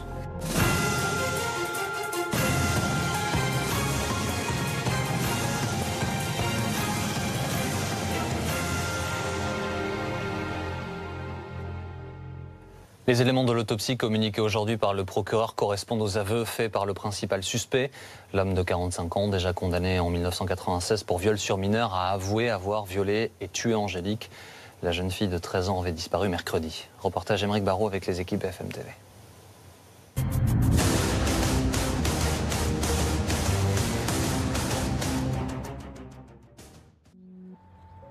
Des roses blanches par dizaines. Depuis hier, ce parc où aimait jouer Angélique s'est transformé en lieu de recueillement. Amis de collège et voisins, tous viennent saluer la mémoire de celle qui était aimée de tout un quartier. Elle disait bonjour à tout le monde. Elle venait facilement nous voir. On avait des chiens, elle venait nous voir tout le temps. Elle avait un problème, elle venait tout le temps. C'était notre petite princesse du quartier, quoi. Ça va être une petite fille qui va beaucoup nous manquer. Elle va me manquer, je réalise pas encore comme quoi je la reverrai plus. C'est quelqu'un que j'adore, que j'apprécie. Je la voyais tous les jours et ça va faire bizarre de plus la voir. Au nom de ses proches, et malgré la douleur, la tante d'Angélique est venue lui rendre hommage à travers ce message. Tu es parti, nous ne te verrons plus. Ton rire, ton sourire seront souvenirs. Nos cœurs pleurent l'inconsolable douleur. Nos yeux te chercheront dans les cieux. Pour toujours tu seras dans nos cœurs. Nous sommes dégoûtés, écœurés. Voilà. On n'a pas de mots pour dire ce qu'on ressent. La disparition d'Angélique remonte à mercredi dernier. Dans l'après-midi, l'adolescente de 13 ans part voir des amis. Elle prévient alors ses parents en laissant un mot, mais ne revient jamais. Rapidement, la fugue est écartée et un avis de recherche est lancé. Un enfant qui était au parc ce jour-là assure avoir vu Angélique partir volontairement accompagnée d'un homme qu'elle semblait bien connaître. 3 jours plus tard, le suspect de 45 ans est interpellé. Il avoue tout devant les enquêteurs. Il raconte, ce mercredi-là, il est seul chez lui. Il a bu plusieurs bières et pris du Viagra. Il regarde la télévision en début d'après-midi et il indique qu'il s'endort. Et il se réveille vers 16h. À ce moment-là, il ne se sent pas bien et il dit qu'il va sortir pour prendre l'air. Il passe devant le jardin où se trouve la jeune fille et le garçon qui sera notre principal témoin. Et à ce moment-là, en passant devant ce jardin, il nous dit qu'il a eu envie d'elle et qu'il a voulu la ramener chez lui. Je cite, « C'était plus fort que moi, j'étais comme dans un état second ». Angélique, qui reconnaît son ancien voisin, le suit alors chez lui, sans se méfier. Rapidement, l'homme la frappe, puis la viole, avant de l'étouffer. Il prend le pantalon de la jeune fille, qui lui passe autour du cou, et il l'étrangle. Il indique que lorsqu'elle a commencé à se débattre, il a compris qu'il fallait qu'elle la tue. Et il indique également que l'ensemble de toutes ces violences n'a pas duré plus d'1 quart d'heure. L'homme se débarrasse ensuite du corps de la jeune fille dans cette forêt, quelques kilomètres plus loin. Marié, père de 2 enfants, le meurtrier présumé d'Angélique travaille comme chauffeur de bus. Un homme visiblement bien intégré dans la vie locale. Il y avait des gamins qui allaient manger parfois le midi chez ce monsieur. Personne n'a eu l'idée que ça pouvait être dangereux. J'ai vu le directeur de l'école ce matin, il dit, moi, il venait, il participait à l'organisation des fêtes, c'est lui qui était là pour essayer. Et personne ne le sait, et personne ne s'est imaginé que ça pouvait être quelqu'un de dangereux. Car l'homme a un passé de délinquant sexuel. Il a déjà été condamné il y a 22 ans pour le viol d'une mineure et 2 agressions sexuelles. Après avoir purgé 6 années de prison, l'individu est libéré, puis il est inscrit dans le fichier des auteurs d'agressions sexuelles. Depuis lors, il respecte globalement les obligations que cette inscription entraîne, c'est-à-dire la présentation tous les ans au service de police de son domicile et le signalement de ses changements de domicile. Il n'y a manqué qu'une fois, en 2014. Un passé sombre que tous ignoraient avant Brochy. Dans cette petite commune de 10 000 habitants, l'heure est à la colère. On vivait à côté de lui sans le savoir. Ces personnes-là doivent être suivies. Je ne sais pas si c'est pas possible, là, sans impunité, veut se balader, prendre une petite et puis voilà, quoi. Après la tuer. Donc c'est ça qu'on ne comprend pas, quoi. Pourquoi un récidiviste peut encore ? Pourquoi il peut être encore, même s'il a payé pour peut-être son crime d'avant, je ne sais pas, comment il peut être encore relâché comme ça, sans être surveillé ? Pouvait-on mieux surveiller le meurtrier présumé d'Angélique ? La justice a-t-elle failli dans cette affaire ? Les questions se multiplient. Si l'homme était inscrit dans le fichier des délinquants sexuels, il n'avait aucune obligation de suivi médical à l'époque. Aujourd'hui, quelqu'un qui a commis un viol, par exemple, à la cour d'assises, il peut être condamné à une peine de prison. Et en plus, à la sortie de prison, on dira « Monsieur, vous serez soumis, même à l'issue de votre peine, à une obligation de soins. Vous devrez avoir un suivi socio-judiciaire, aller voir régulièrement un psy. Et ça peut aller jusqu'à 20 ans pour les crimes, cette obligation. Et si on ne respecte pas ça, on retourne en prison. Voilà ce qui existe depuis 98. Mais depuis 98 seulement. Donc en 96, quand cet homme-là est condamné, typiquement, le tribunal ne peut pas lui prononcer ces mesures-là contre lui. Selon le procureur, le meurtrier présumé d'Angélique aurait exprimé des regrets en garde à vue. Dans des lettres adressées à sa famille, il évoque ses troubles, ses pulsions et des choses qui sont en désordre dans sa vie.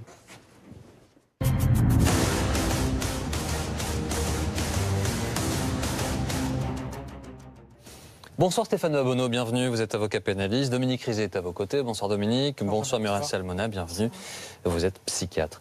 Dominique, les témoignages évidemment sont malheureusement les mêmes. Aujourd'hui, on a entendu les mêmes témoignages il y a quelques temps pour l'affaire du violeur de la Sambre. Ces hommes que rien n'indique être des prédateurs et qui se trouvent là dans un environnement qu'ils maîtrisent parfaitement et qui passent à l'acte et qui ravage des familles entières en fait. Oui, bien sûr, parce que cet homme, il est intégré, parfaitement intégré. On l'a entendu, il a une vie familiale, il a une vie associative. Il est vraiment apprécié dans ce quartier. Personne n'arrive à croire ce qui s'est passé. Il a détruit la vie d'Angélique, il a détruit la vie de la famille d'Angélique, de ses parents, elle a peut-être des frères et sœurs, et il a détruit également la vie de sa propre famille, parce qu'imaginez sa femme qui a été élue ou élue dans les écoles, parents d'élèves, il a 2 enfants, il s'est marié en 2002, il doit avoir 2 enfants qui ont à peu près l'âge d'Angélique, leur vie est bousillée aussi, c'est-à-dire qu'il a absolument tout détruit. C'est une bombe nucléaire qui a explosé dans cette ville du nord de la France. Muriel Salmona, cet homme en garde à vue, selon les propos du procureur, qui nous sont rapportés aujourd'hui, décrit une pulsion. Oui. Une pulsion qu'il n'a pu retenir. Oui, alors ça c'est ce qui est habituellement décrit par les agresseurs, mais enfin il ne s'agit pas de pulsion. On peut parler peut-être de compulsion, de situations où il y a vraiment une volonté de se décharger totalement d'une tension en agressant, en violant, en voulant violer cette petite fille. Mais il ne s'agit pas de pulsion sexuelle, ça n'a rien à voir. Il faut remettre les choses. Il faut prendre bien garde parce que je trouve que c'est assez intolérable d'entendre les propos de l'agresseur rapportés de cette façon. Pour tous les proches, c'est absolument cruel et quasi insupportable, parce que ce sont ses propos à lui, c'est sa façon à lui de justifier son passage à l'acte ou de l'interpréter, mais ça n'a pas grand-chose à voir avec la réalité de ce qui s'est passé. Alors, nous discutions pendant le sujet, Stéphane Babonneau, vous êtes venu avec des statistiques, en fait, vous discutez avec Dominique Rizet, la question de la récidive n'est pas complètement juste dans ce cas précis. Expliquez-nous ça, parce que c'est très intéressant. On a vu des statistiques très faibles pour ce qui était des récidivistes, délinquants sexuels. Oui, alors effectivement, il y a ce qu'on appelle la récidive au sens légal du terme, c'est-à-dire quelqu'un qui, après avoir été condamné une première fois, recommet une infraction dans un certain délai à la suite de cette première condamnation. Donc par exemple, dans un délai de 5 ans, s'il récidive une deuxième fois après une première condamnation dans les 5 ans, on dit qu'il est récidiviste. Mais s'il recommence au-delà des 5 ans, selon les cas de figure, il n'est plus en état de récidive, il est en état de réitération. C'est-à-dire qu'il ne risque pas le double de la peine ou une sanction plus élevée du fait qu'il recommence quelque chose, la même infraction. Alors si on est sur des simples statistiques de la récidive, effectivement, d'après les chiffres du ministère de la Justice, on a un taux de récidiviste en matière d'infractions sexuelles qui est de l'ordre de 6,3%. C'est pas énorme. Mais si on inclut en plus les gens qui sont en état de réitération, et c'est le cas de ce monsieur qui recommet une infraction 20 ans plus tard, donc il n'est plus en état de récidive, mais il recommence pour autant, on dit qu'il est réitérant, on monte sur des statistiques qui là nous amènent effectivement pour 2016 à 12,7%. Donc quand on prend les récidivistes plus les réitérants, on a effectivement un taux de 19% qui est assez élevé. Mais ça c'est pour les infractions sexuelles dans leur ensemble, c'est pas uniquement les viols. Est-ce que si j'ai bien compris, ça veut dire que quelqu'un qui commet une récidive, il commet le même acte que la première fois, et quelqu'un qui est un réitérant, c'est quelqu'un comme lui par exemple, qui la première fois viole, et la seconde fois, viol et tue. Ce sont deux choses différentes. Ça peut être toute infraction en fait, de nature sexuelle. Effectivement, la réitération, c'est-à-dire vous recommencez une infraction. Vous n'êtes pas nécessairement en état de récidive parce que ce n'est pas exactement la même. C'est pas la même infraction, c'est pas une récidive. Ça peut être quelque chose. La chronologie qui importe aussi, 5 ans, vous nous avez dit. Marie Salmona, est-ce que le fait qu'il y ait une réitération, pour prendre le terme exact, pour le coup, 18 ans après, vous étonne? Non, ça ne m'étonne pas, mais ce qu'on peut dire, c'est qu'on ne sait pas ce qui s'est passé pendant 18 ans. On n'en a aucune idée. Parce que je veux dire, quand on parle de récidive, de réitération, c'est sur les faits qui sont connus. Je rappelle que pour les viols, il n'y a que 9% de plaintes, 1% de condamnation en cour d'assises. Donc c'est une impunité quasi totale. Et du coup, je veux dire, il peut se passer énormément de choses. Beaucoup de victimes peuvent être touchées, qui vont pas pouvoir parler, qui vont même être amnésiques des faits. On l'a vu même avec les Villefontaine, où sur les 8 victimes qu'on a retrouvées, il y en avait 3 qui avaient totalement, qui n'avaient pas accès aux événements qu'elles avaient subis. C'est pas pour autant qu'elles n'étaient pas totalement traumatisées. Donc on ne sait rien. On ne sait rien de ce qu'il a fait jusque-là.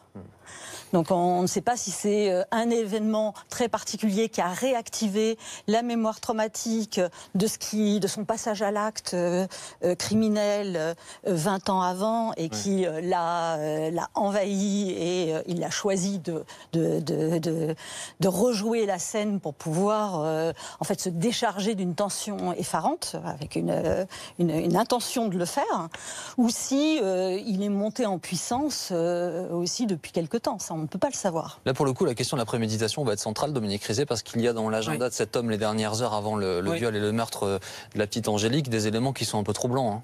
Oui, il y a des éléments qui sont troublants, mais est-ce que pour autant ils constituent des actes de préméditation? Donc, il est allé acheter dans un sex shop, je crois bien, quelque chose comme une pilule de Viagra, en tout cas un excitant. Donc, il est allé acheter ça. Mais la question qui se posera, parce qu'il aura un avocat qui va être un pénaliste, comme vous, maître, qui pourra dire, mais attendez, prouvez-moi que cette pilule, il est allé l'acheter dans l'intention d'aller violer Angélique. Tout ça, ça va être ensuite... Son épouse était absente. Hein. Absolument, son épouse était absente. Elle était partie avec leurs enfants dans le sud de la France. Donc tout ça, ça sera des éléments qui vont apparaître dans le dossier, et ça va être aux avocats de discuter, aux juges d'instruction de prendre des décisions. Il faut trouver un élément en amont de cette phrase qu'il aurait prononcée. J'ai eu envie d'elle. Donc, lorsqu'il est passé dans le parc, il faudrait trouver un élément en amont de cela.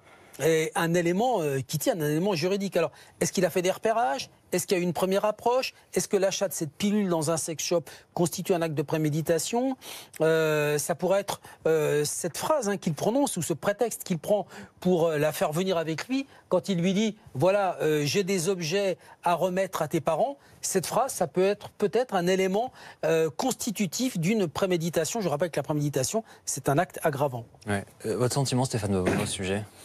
Pour l'instant, c'est effectivement très difficile de se prononcer parce qu'on a uniquement des propos qui ont été rapportés. On a effectivement le sentiment qu'il y a eu un certain acte préparatoire. Mais est-ce que c'était préparatoire avec une intention de tuer ?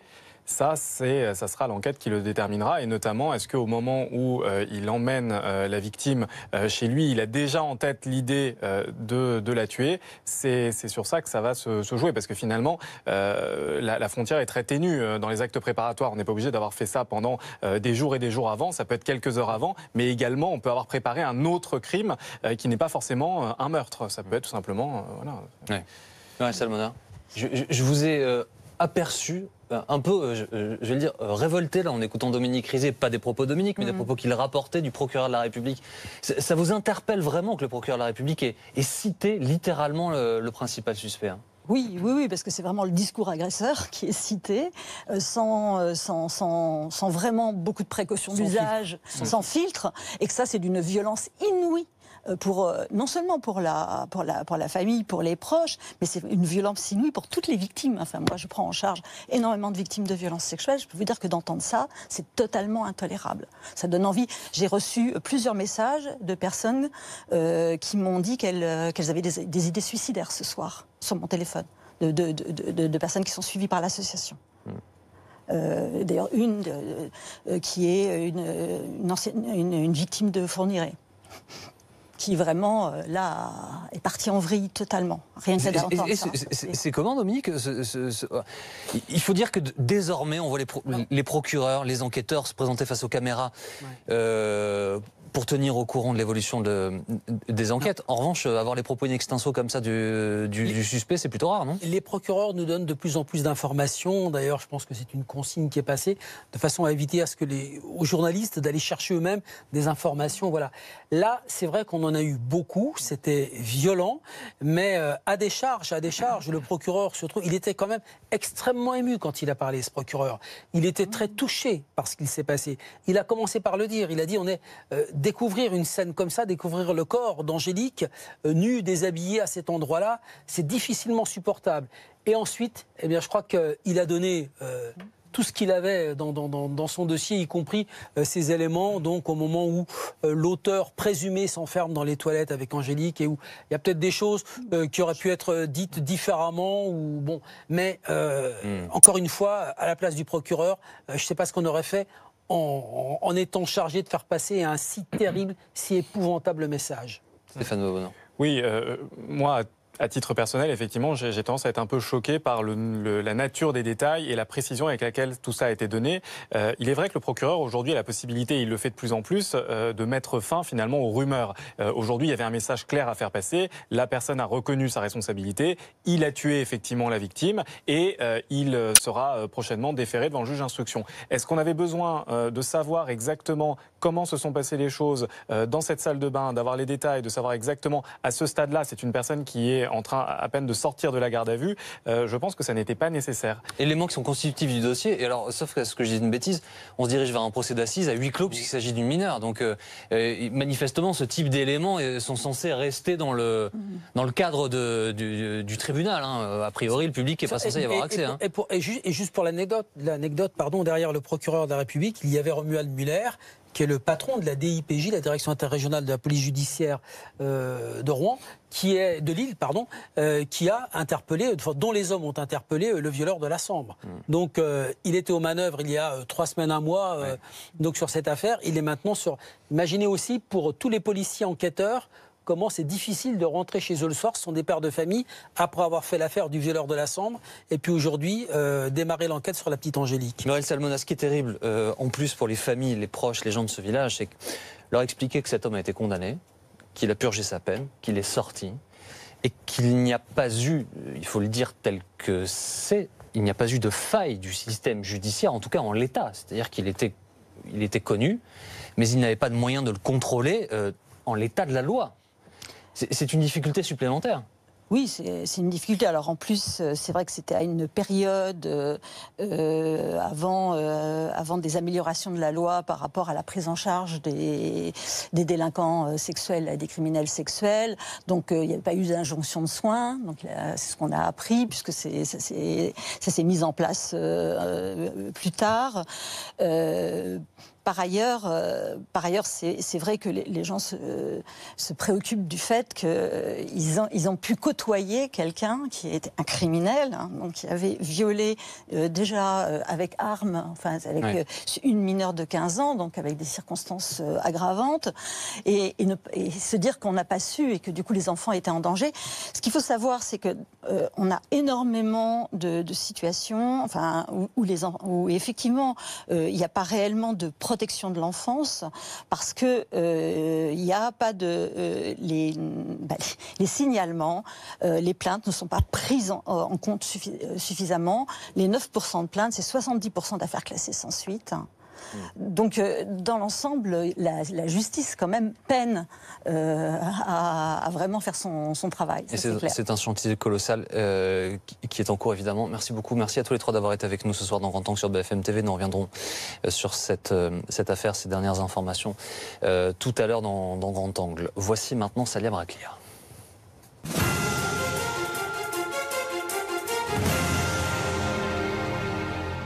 Ça va, Salia ? Ça va bien, ouais. Vous faites pas le pont, vous ? Non. Non, vous êtes là. Je suis là, moi, ouais. Bon, Salia, ce soir, vous vous intéressez à la première dame, Brigitte Macron. Ouais, parce qu'elle aussi fête un anniversaire. Je vais aller plus vite que la musique. Ça va faire 1 an qu'elle a investi l'Élysée aux côtés de son époux.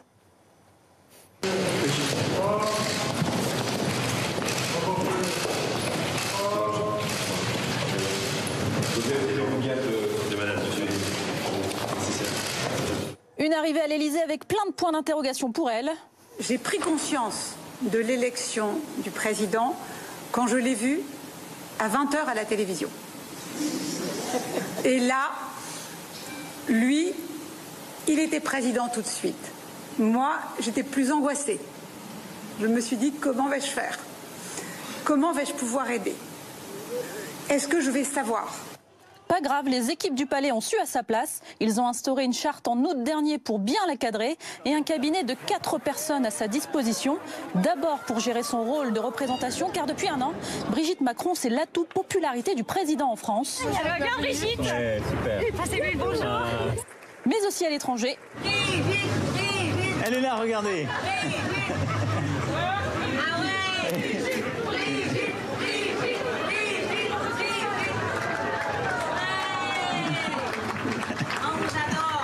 Moi aussi.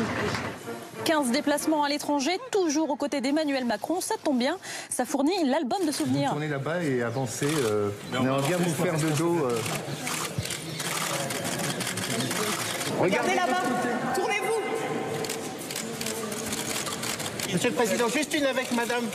On en a fait plein là. Mais face à nous. S'il vous plaît. Regardez.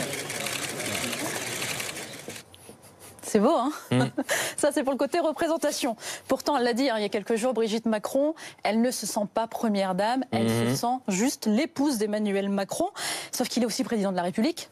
Bref, du coup, on a aussi ces images, celle de Madame Tout-le-Monde, qui va faire du vélo en famille au Touquet. Qui fait du shopping. Et qui va à la plage. On trouve les enfants à la plage. Bonjour. Bonjour. On a appris ce week-end que le couple Macron payait toutes ses dépenses, du dentifrice aux croquettes pour chiens. Sachez donc que c'est Madame aussi qui promène Nemo.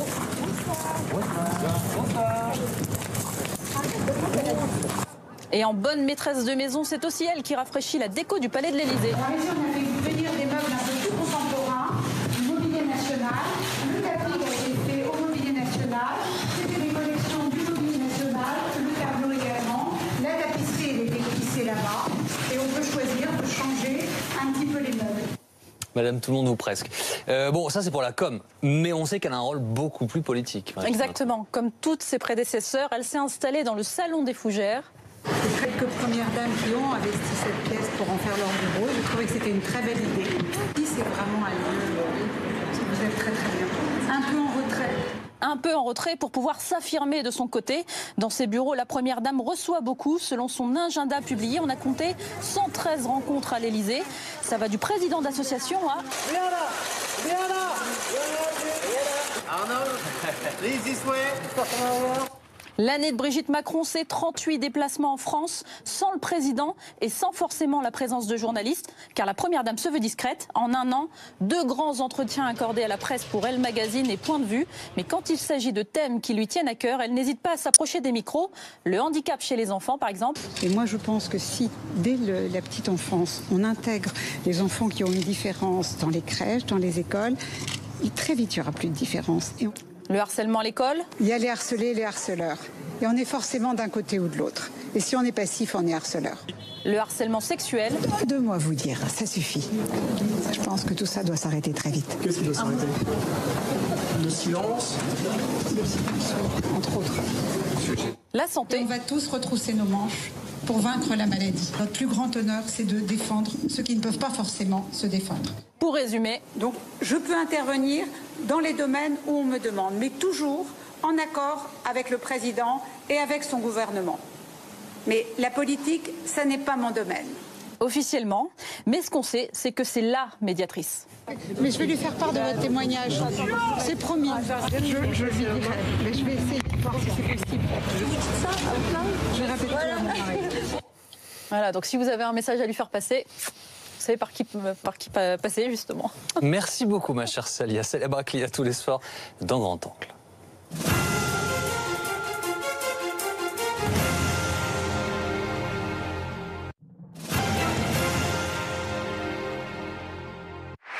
Retrouvez votre programme avec Allianz, assureur des particuliers et des professionnels. Bon les gars, faut qu'on bosse. On va d'abord dans les Pyrénées-Atlantiques ce matin. Dans l'actualité... J'ai 20 cm de neige ici, d'ici demain. Tu peux te lever, Ashley, c'est le thème de C'est votre vie. Ce matin, il faut pas rester assis. Je suis debout, me regarde pas. Preuve. Voilà. C'est une visite essentielle pour le président de la République. Merci d'être avec nous. Dans quelques instants, 7h30. 6h, 8h30, première édition. Soyez les premiers informés. Passez une excellente journée, à demain.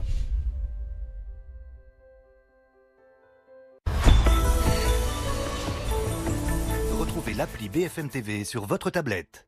Bon week-end? Oui, vraiment bien occupé.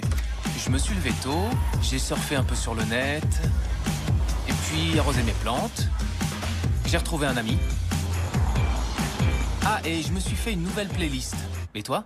C'était à peu près pareil. Nouveau Ford EcoSport. Mettez du SUV dans votre vie. À partir de 149 € par mois, avec Bluetooth, jantes alliage, air conditionné et aide au démarrage en côte. L'énergie vitale de la nature. Le jus d'aloe vera dans un soin bio délicat, dédié aux peaux sensibles à réactives. Pour une peau hydratée tout en douceur. Hydra Aloe Vera peau sensible de So Bioéthique. Moi, Emery Martin, votre nouvel agent immobilier, j'ai réduit vos frais à seulement 2 000 € fixes. Acheteur, vendeur, tout le monde est gagnant. Merci Martin. Merci Martin. Merci Martin. Tous les jours, BFM Sport vous accompagne au cœur de l'actualité sportive. Vous êtes au bon endroit.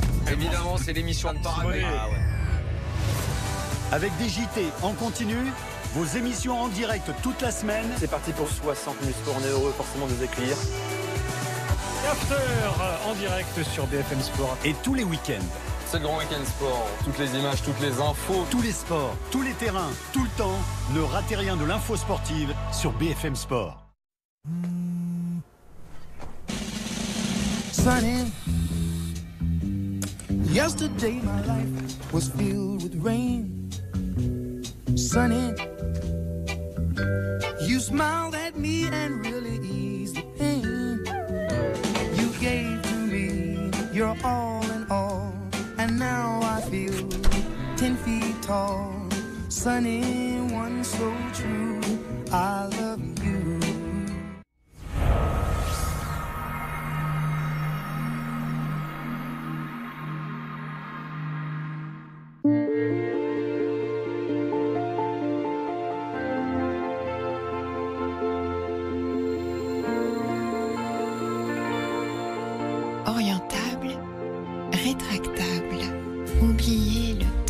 avec les pergolas bioclimatiques Biocène.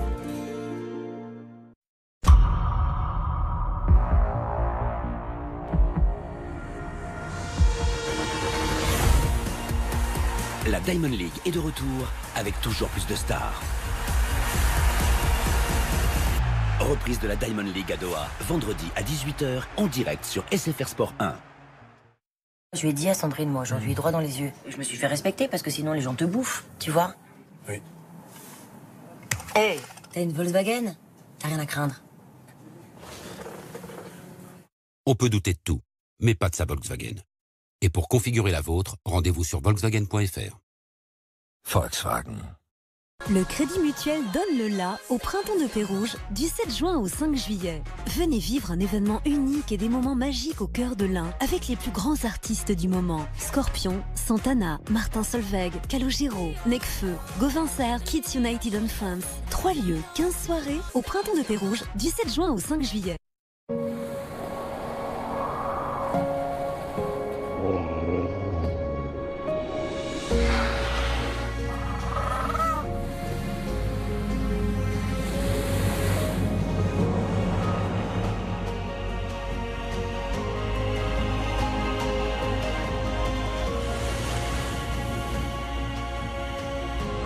Accéder par la mer au trésor de la terre.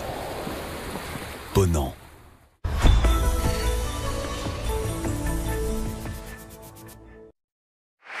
Retrouvez votre programme avec Allianz, assureur des particuliers et des professionnels.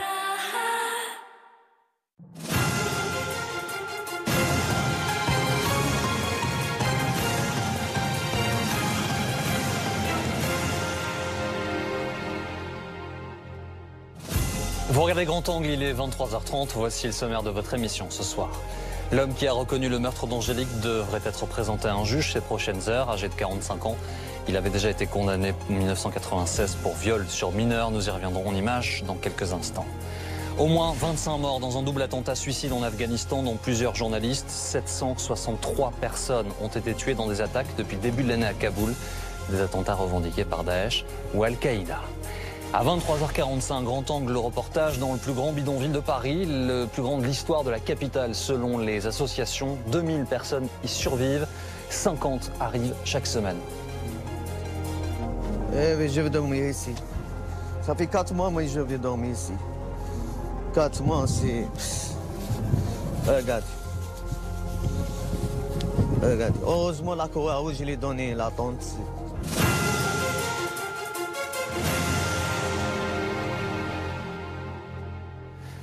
Les éléments de l'autopsie communiqués aujourd'hui par le procureur correspondent aux aveux faits par le principal suspect.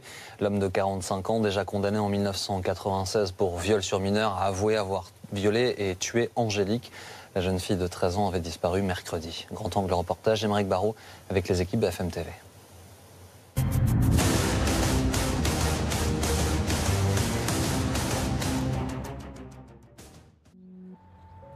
Des roses blanches par dizaines. Depuis hier, ce parc où aimait jouer Angélique s'est transformé en lieu de recueillement. Amis de collège et voisins, tous viennent saluer la mémoire de celle qui était aimée de tout un quartier.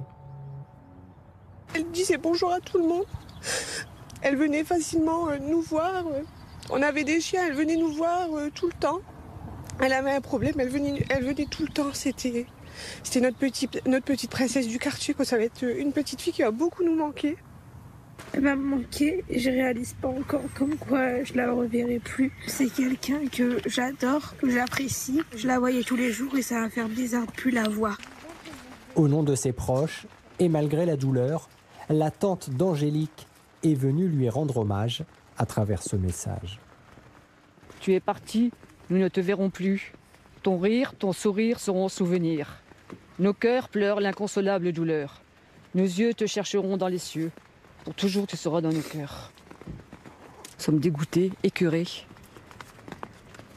Voilà. On n'a pas de mots, pour dire ce qu'on ressent. La disparition d'Angélique remonte à mercredi dernier. Dans l'après-midi, l'adolescente de 13 ans part voir des amis. Elle prévient alors ses parents en laissant un mot, mais ne revient jamais. Rapidement, la fugue est écartée et un avis de recherche est lancé. Un enfant qui était au parc ce jour-là assure avoir vu Angélique partir volontairement accompagnée d'un homme qu'elle semblait bien connaître. 3 jours plus tard, le suspect de 45 ans est interpellé. Il avoue tout devant les enquêteurs. Il raconte, ce mercredi-là, il est seul chez lui. Il a bu plusieurs bières et pris du Viagra. Il regarde la télévision en début d'après-midi et il indique qu'il s'endort. Et il se réveille vers 16 h. À ce moment-là, il ne se sent pas bien et il dit qu'il va sortir pour prendre l'air. Il passe devant le jardin où se trouve la jeune fille et le garçon qui sera notre principal témoin. Et à ce moment-là, en passant devant ce jardin, il nous dit qu'il a eu envie d'elle et qu'il a voulu la ramener chez lui. Je cite, « C'était plus fort que moi, j'étais comme dans un état second ». Angélique, qui reconnaît son ancien voisin, le suit alors chez lui, sans se méfier. Rapidement, l'homme la frappe, puis la viole, avant de l'étouffer. Il prend le pantalon de la jeune fille, qui lui passe autour du cou, et il l'étrangle.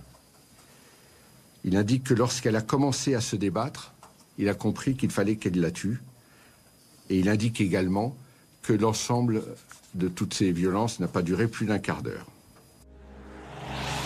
L'homme se débarrasse ensuite du corps de la jeune fille dans cette forêt, quelques kilomètres plus loin.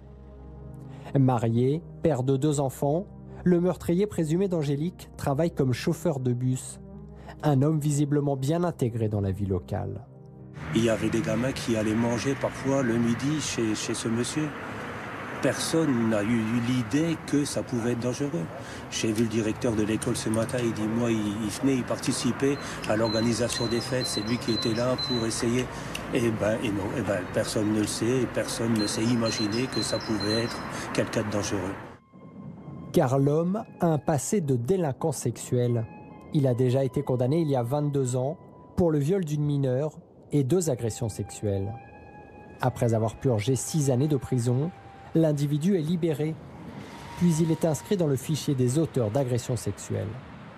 Depuis lors, il respecte globalement les obligations que cette inscription entraîne, c'est-à-dire la présentation tous les ans au service de police de son domicile et le signalement de ses changements de domicile. Il n'y a manqué qu'une fois, en 2014. Un passé sombre que tous ignoraient avant Brechy. Dans cette petite commune de 10 000 habitants, l'heure est à la colère. On vivait à côté de lui sans le savoir. Ces personnes-là doivent être suivies. Je ne sais pas si c'est pas possible, là, sans impunité, veut se balader, prendre une petite et puis voilà, quoi. Après la tuer. Donc c'est ça qu'on ne comprend pas, quoi. Pourquoi un récidiviste peut encore ? Pourquoi il peut être encore, même s'il a payé pour peut-être son crime d'avant, je ne sais pas, comment il peut être encore relâché comme ça, sans être surveillé ? Pouvait-on mieux surveiller le meurtrier présumé d'Angélique ? La justice a-t-elle failli dans cette affaire ? Les questions se multiplient. Si l'homme était inscrit dans le fichier des délinquants sexuels, il n'avait aucune obligation de suivi médical à l'époque. Aujourd'hui, quelqu'un qui a commis un viol, par exemple, à la cour d'assises, il peut être condamné à une peine de prison. Et en plus, à la sortie de prison, on dira « Monsieur, vous serez soumis, même à l'issue de votre peine, à une obligation de soins. Vous devrez avoir un suivi socio-judiciaire, aller voir régulièrement un psy. Et ça peut aller jusqu'à 20 ans pour les crimes, cette obligation. Et si on ne respecte pas ça, on retourne en prison. Voilà ce qui existe depuis 98. Mais depuis 98 seulement. Donc en 96, quand cet homme-là est condamné, typiquement, le tribunal ne peut pas lui prononcer ces mesures-là contre lui. Selon le procureur, le meurtrier présumé d'Angélique aurait exprimé des regrets en garde à vue. Dans des lettres adressées à sa famille, il évoque ses troubles, ses pulsions et des choses qui sont en désordre dans sa vie.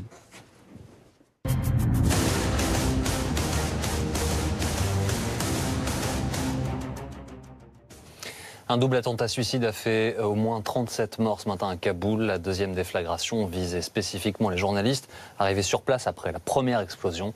Plusieurs ont été tués, une scène malheureusement trop fréquente en Afghanistan depuis le début de l'année. 763 personnes ont été tuées par des attaques terroristes dans la capitale afghane. Reportage Gaël Jordan.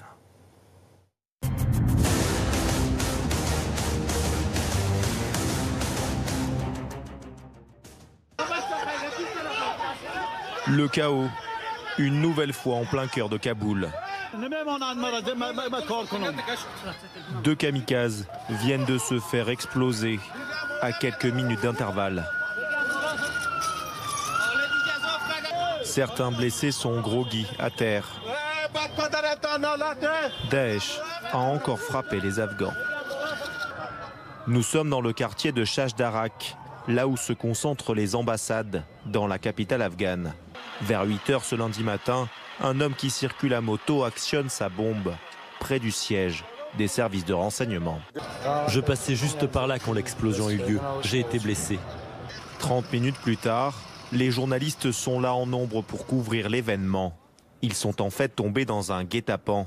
Un homme se fait passer pour un caméraman.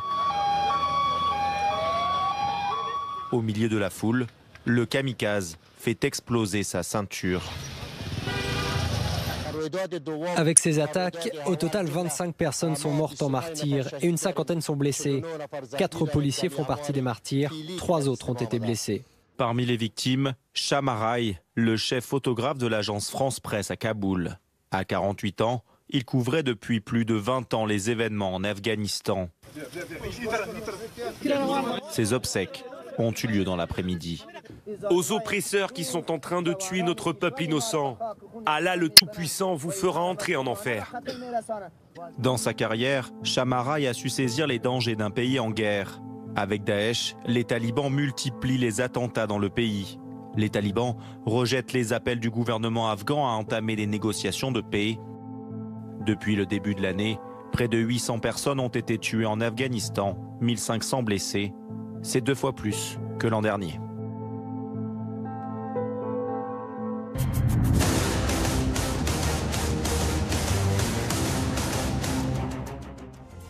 Dans un instant, reportage dans ce qui est devenu le plus grand bidonville de Paris. Des migrants s'entassent sous un pont, la porte de la Villette. Ils sont 2000 à l'origine, ils étaient 20. Et chaque semaine, 20 personnes viennent s'installer dans ce camp de fortune. A tout de suite.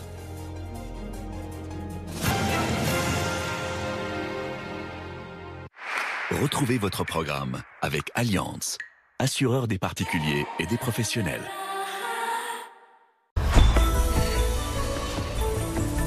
Sur le web, retrouvez bfmtv.com. Bon week-end? Oui, vraiment bien occupé. Je me suis levé tôt, j'ai surfé un peu sur le net, et puis arrosé mes plantes. J'ai retrouvé un ami.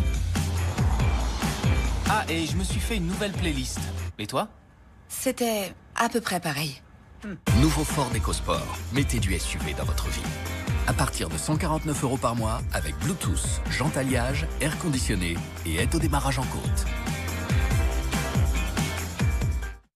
Moi, Emery Martin, votre nouvel agent immobilier, j'ai réduit vos frais à seulement 2000 € fixes. Acheteur, vendeur, tout le monde est gagnant. Merci Martin. Merci Martin. Merci Martin. Certaines choses ne changeront jamais. D'autres, oui. Car maintenant, avec le nouveau lave-linge Quick Drive, un cycle de lavage vous prend jusqu'à 2 fois moins de temps. Son tambour exclusif à double rotation vous permet un lavage plus rapide et sans compromis sur le soin de votre linge. Quick Drive, prenez soin de votre linge en 2 fois moins de temps. Et en ce moment, jusqu'à 200 € remboursés pour l'achat d'un lave-linge Quick Drive.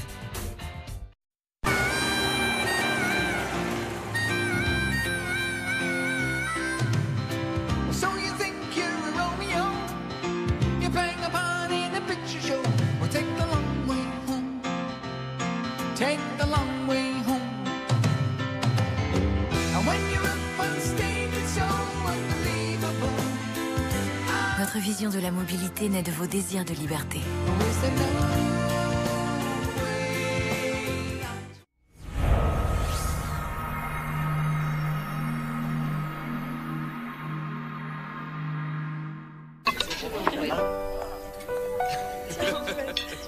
Je t'aime. Ça, c'est mon meilleur moment de la journée. Et elle, c'est mon meilleur petit chef. Mais si je peux profiter de tout ça, c'est grâce à ma meilleure décision. Quand j'ai eu mes problèmes d'audition, j'ai fait confiance à un spécialiste Audica. Vous me comprenez bien? Oui. Profitez pleinement de vos meilleurs moments grâce à Connect 360, une solution auditive sur mesure et rechargeable. Essayez cette solution gratuitement chez vous. Prenez rendez-vous sur audica.com. Dispositif médical. Audica, vivez plus.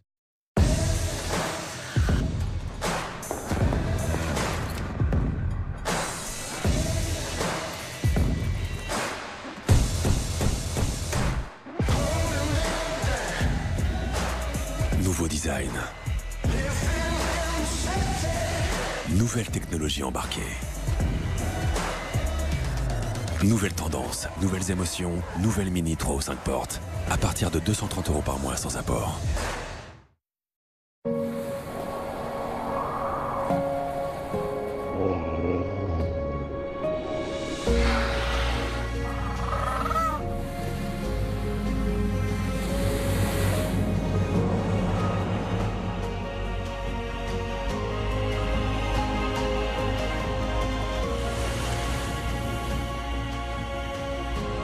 Accéder par la mer au trésor de la Terre. Ponant. 3 escape games inédits. 3 scénarios originaux. Mr. James avec Renault Capture. Le Signal avec Renault Kadjar. Le Collectionneur avec Renault Koleos. Êtes-vous prêt à vivre un escape game hors du commun avec les SUV Renault? Inscrivez-vous maintenant sur mission-suv.renault.fr.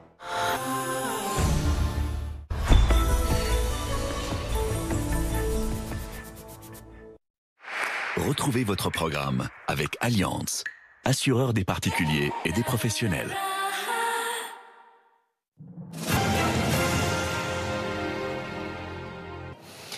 C'est un camp de migrants en plein cœur de la capitale. D'après les associations, le plus grand qu'ait connu Paris et le pire en termes de salubrité et de sécurité. En septembre, il y avait 20 personnes. Elles sont aujourd'hui près de 2000 et chaque semaine, plusieurs dizaines d'entre elles s'y installent. À Grand Angle Reportage, Régis de Conclom, Élie Pateron et Philippe Rollin.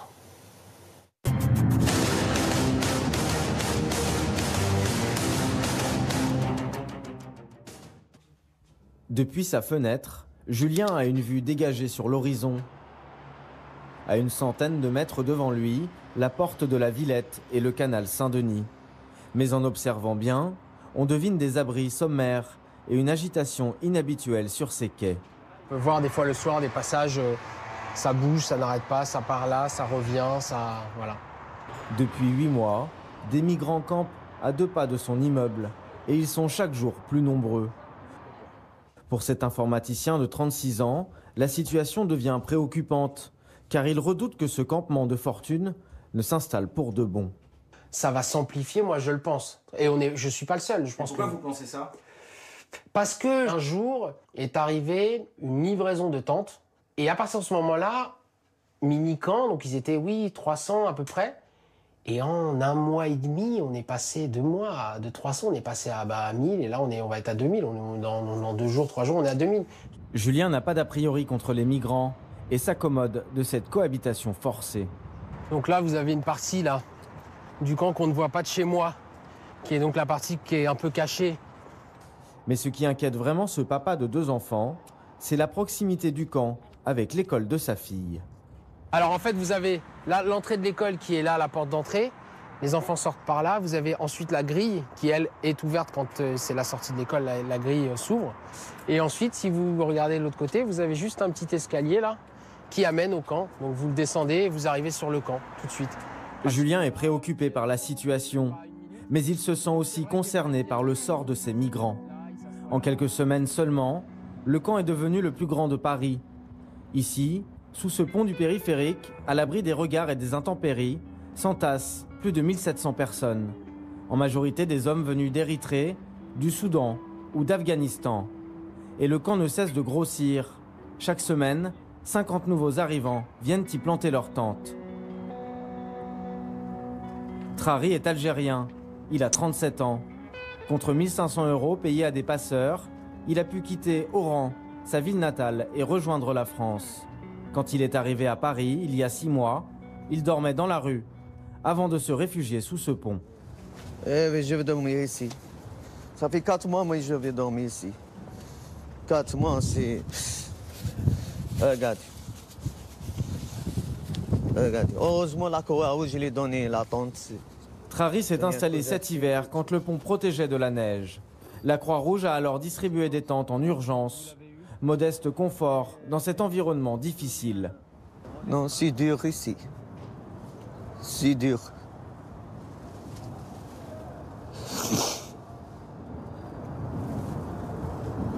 Qu'est-ce qui est dur ici? Oui. Il y a les serrures, les salles, tu as besoin de douche, tu as besoin... Une urgence sanitaire qui s'est accélérée fin mars avec la fermeture du centre d'accueil de la Chapelle à moins de 2 km. Dominique Versini est en charge des réfugiés à la mairie de Paris. Elle vient chaque semaine sur le camp pour se rendre compte de son évolution. Il y avait un taux d'accroissement entre la semaine dernière et cette semaine de 60 personnes sur le camp. D'accord. Alors, avant que le camp ne devienne insalubre, les services de la ville ont installé ces toilettes ou encore ce point d'eau potable. Le premier point d'eau a été installé début mars et le deuxième il y a 15 jours environ. Il faut savoir que pour arriver à faire fonctionner un site comme ça, c'est un combat de chaque moment, de chaque jour. Mais la situation évolue très vite et la répartition du camp sur les deux rives rend la tâche compliquée.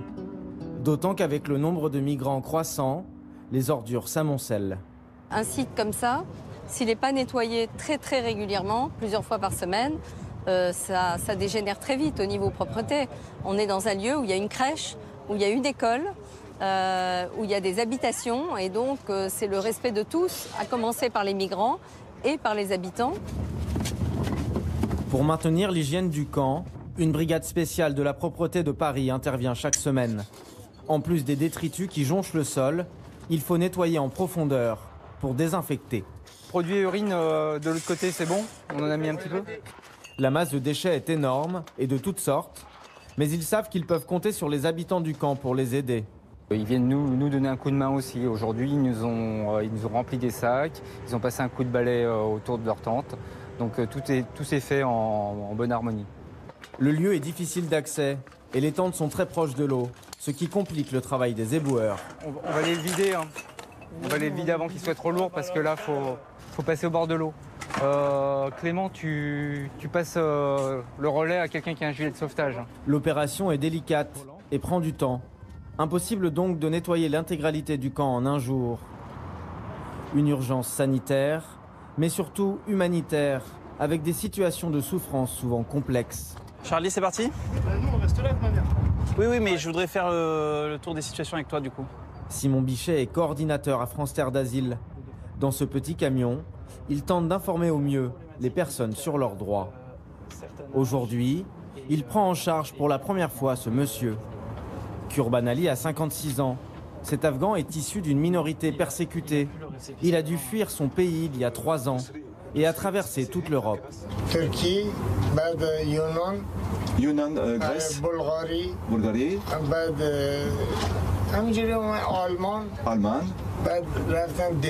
Danemark, Suède. Arrivé à Paris il y a 1 an, il vit dans le camp depuis décembre. Kurban Ali veut rester en France, mais sa situation est inextricable. Avant d'arriver ici, il était en Suède, où les autorités ont enregistré son dossier. Mais le pays ne veut pas le régulariser. L'idéal, ce serait qu'il puisse recommencer sa demande d'asile ici en France, recommencer à zéro avec une procédure normale. C'est pas tellement évident parce que la préfecture va vouloir qu'il retourne en Suède. Enfin, c'est comme un cercle vicieux, quoi. Et la Suède va essayer de l'envoyer en Afghanistan. S'il n'y va pas, il va revenir ici et le cercle vicieux continue, quoi. Comme Kurban Ali, chaque migrant a sa propre histoire. Simon et ses équipes prennent le temps pour les aider, car tous veulent rester en Europe. Ici, sur le campement de Porte de la Villette, c'est 50% de personnes qui viennent d'arriver et qui souhaitent demander l'asile en France. Et puis, sur les 50 autres personnes, de personnes, c'est des personnes qui ont déjà entamé des démarches et pour qui la situation est plus ou moins complexe. Riverains et associations craignent qu'à l'approche de l'été, les arrivées soient encore plus nombreuses. Mais l'adoption de la loi Asile et Immigration, dans les prochaines semaines, pourrait clarifier la situation des migrants et accélérer le démantèlement du camp.